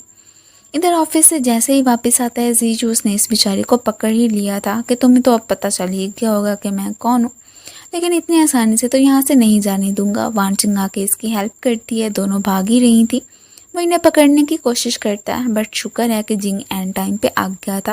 वो इसकी नज़रों के सामने इन दोनों को लेता हुआ चला गया था। खैर जैसे तैसे करके इसने वो सीसीटीवी कैमरा वाली वीडियो ले ही ली थी, जिसे कि प्ले करने के बाद ही इनकी आंखों के सामने वो सारा मंजर आ जाता है कि कैसे ग्रैंडपा को इस जीजू ने मारने की कोशिश की थी। इन्हें काफ़ी ज़्यादा गुस्सा आता है कि इसे तो हम बिल्कुल नहीं छोड़ेंगे। ये बेचारी इमोशनली हो जाती है और दोनों ने फैसला बना लिया था कि हमने आगे क्या करना है। इधर फिर नेक्स्ट ये जिंग की मॉम से मिलने के लिए आई थी। उनकी कंडीशन बिगड़ जाती है, वो भी बस मरने के करीब ही थी और मरते मरते अचानक इनके मुंह से निकल जाता है कि मेरा बेटा जिंग नहीं बल्कि जीजू है। ये सुन के एकदम शॉक्ड रह जाती है कि क्या जीजू, लेकिन मरने से पहले ये आंटी हमसे झूठ क्यों बोलेंगी। फिलहाल तो इस बात का जिक्र इसने जिंग से नहीं किया था कि मैं खुद ही इन्वेस्टिगेशन करूँगी। पहले तो मिलती है उसी जिंग के फोस्टर फादर से। उसे पैसे वगैरह का लालच दे के पूछ लिया था कि जिंग का जन्म किस हॉस्पिटल में हुआ था, और वहाँ पे आके कुछ पेपर्स वगैरह इसने अपने सामने फैला लिए थे। एंड अब इसे पता चल जाता है कि जिस हॉस्पिटल में जिंग का जन्म हुआ था वहीं पे जीजू भी पैदा हुआ था, उसकी मॉम भी यहीं एडमिट थी। तो ये भी तो हो सकता है कि बच्चों को तब्दील कर दिया गया हो। और बाकी जो भी है वो मैं पता चला ही लूँगी और इसके बाद ही जिंग से सारी बात करूँगी। खैर वो सब कुछ इंसिडेंट होने के बाद ही जिन ग्रुप को भी हमारे हीरो ने ही संभाल लिया होता है, क्योंकि इसने इधर भी शेयर्स वगैरह बाय कर लिए थे। और ये देख के जीजू का गुस्से के मारे बुरा हाल होता है। ये रात को यही सोच रही थी कि क्या मैं इसे बता दूं कि जिसे कि अपनी मॉम समझ रहा था चाउलू, वो एक्चुअली में इसकी मॉम नहीं है बल्कि मिसिस सोंगी इसकी मॉम थी। मिस्टर जिन का ये बायोलॉजिकल सन नहीं था, बल्कि उनका बायोलॉजिकल सन तो एक्चुअली में जीजू ही है और जीजू खुद इस बात से बेखबर था। इसने अब आज के दिन इसके साथ खाना खाने का प्लान बना लिया होता है। सो वो इसे एक रेस्टोरेंट पे बुला लेती है, वही जहाँ पे कि अक्सर ही जीजू आया करता था। अचानक इसकी नज़र पड़ती है यहाँ पे जो भी फ़ोटोज़ वगैरह खड़ी थी, एक लेडी जो कि लगा रही थी, गलती से उससे एक फ़ोटो नीचे गिर जाती है, जिससे कि ये बड़े गौर से देखने लगा था कि अरे ये तो वही लेडी हैं जिनके मिसेस सोंगी थी, जो कि एक दफ़ा इसे चिल्ड्रन वेलफेयर से लेने के लिए आई थी। उन्होंने प्लान बना लिया था कि मैं इसे अडॉप्ट कर लूँगी, बस कुछ दिनों का ही इसे टाइम लेती हैं कि बस मेरे आने का वेट करना, मैं तुम्हें लेने के लिए ज़रूर आऊँगी। और ये वेलफेयर के बाहर ही उनके आने का वेट करता रहा, बट वो तो आई ही नहीं। अब इसकी सारी यादें ही ताज़ा हो गई थी। ये जाते जाते अचानक ही इसे लगता है कि जैसे किसी का एक्सीडेंट हो गया। उसे देखने के लिए आती है तो वो कोई और नहीं बल्कि जीजू था, जो कि इसे किडनैप कर लेता है। एंड फ़ौरन से ही यहाँ पे कॉल मिला देता है जिंग को कि अगर चाहते हो कि जैन जिंदा सलामत रहे तो उसे लेने के लिए आ जाओ। और साथ में ये भी वार्न करता है कि पुलिस को मत बताना। जैन तो बहुत ज़्यादा ही जीजू पे गुस्सा कर रही होती है एंड ये भी कहती है कि मैंने समझा था कि तुम तो अपने डैड से डिफरेंट हो गए, बट नहीं, ऐसी बात तो थी ही नहीं। ये हम गलत फहमी में मत रहना कि मैं कभी तुम्हारे पास वापस आऊँगी या फिर तुम्हें पसंद करने लगूँगी, बिल्कुल भी नहीं। मैं जस्ट जिंग से ही लव करती हूँ और उसके अलावा किसी के बारे में सोच भी नहीं सकती हूँ। जिंग इसके बताई प्लेस पे आ गया था, बट साथ ही साथ असिस्टेंट लिंजू को भी कॉल मिला देता है। उसे एड्रेस वगैरह इसने सेंड कर दिया था कि पुलिस को लेके यहाँ पे पहुँचो। एंड इधर जैन को तो इसने आड़ो हाथों में ले लिया था एंड ये उसे कह रहा होता है कि इसे कोई भी नुकसान मत पहुंचाना, मुझे जो कहना कह सकते हो। इधर जिंग पे ही गुस्सा अपना निकाल रहा होता है। इसकी यही ख्वाहिश थी कि काश के मिस्टर चिन मेरे ही बायोलॉजिकल डैड होते, मेरी रगों में उनका खून बहता, बट नहीं, वो तो जिंग का ही डैड है। और यही बात की तो जेलसी से सबसे ज़्यादा होती है, बट ये उसकी मिसअंडरस्टैंडिंग क्लियर कर देती है कि नहीं, मिस्टर चिन के बायोलॉजिकल सन आप हैं, उनकी मिस्ट्रेस के बेटे आप, जिनके साथ के उन्होंने अपनी नाइट स्पेंड की थी। उन्होंने फिर बाद में आपको अडॉप्ट कर लिया था कि आप कभी भी मुश्किलात को फेस ना करें, इवन के उनकी कंपनी भी आप ही संभालें। बल्कि बेचारे जिंग तो सॉन्ग फैमिली से ही बिलोंग करते हैं और इसे कितनी ज़्यादा तकलीफ़ों को बर्दाश्त करना पड़ा है। तुम्हें तो उल्टा जिंग का थैंकफुल होना चाहिए कि उसी की वजह से ही तुम्हें अपने डैड के क्लोज रहने का मौका मिला। यार ये तो अब अपने आपे से ही बाहर हो गया था कि आज मैं खुद को ख़त्म कर लूँगा। इससे पहले कि कोई भी इन्हें भी या खुद को नुकसान पहुंचाने की कोशिश करता, आगे से जिंग आ जाता है, जिसके बाद ही उसकी कंडीशन बहुत ही ख़राब हो गई थी। अब इतने में पुलिस एंड एम्बुलेंस वगैरह पहुंच आई होती है। जिंग को तो हॉस्पिटलाइज्ड कर दिया गया था, लेकिन वो तो कोमा में ही चला गया होता है। असिस्टेंट भी काफ़ी ज़्यादा ही दुखी था कि बॉस पता नहीं कब तक होश में आएंगे, और यहाँ पे मियाऊ से तसल्ली दे रही होती है।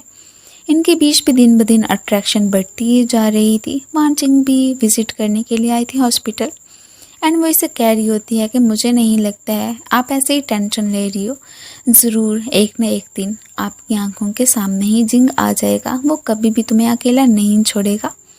एंड यही सारी बातें बोलती हुई वहाँ से चली ही जाती है। जब तक कि जिंग कोमा में था तब तक कंपनी को तो जैन ने ही संभाल लिया होता है, इवन के एम्प्लॉयज़ के बोनसेस वगैरह में भी इसने इजाफा कर दिया था। उनकी खुशी का तो कोई ठिकाना ही नहीं रहता। अब दिन के टाइम ये ऑफिस को संभालती है एंड रात को अपनी सारी रात ये जिंग के साथ ही बिता देती है। इसे तो यही वेट था कि बस जल्दी से होश आ जाए।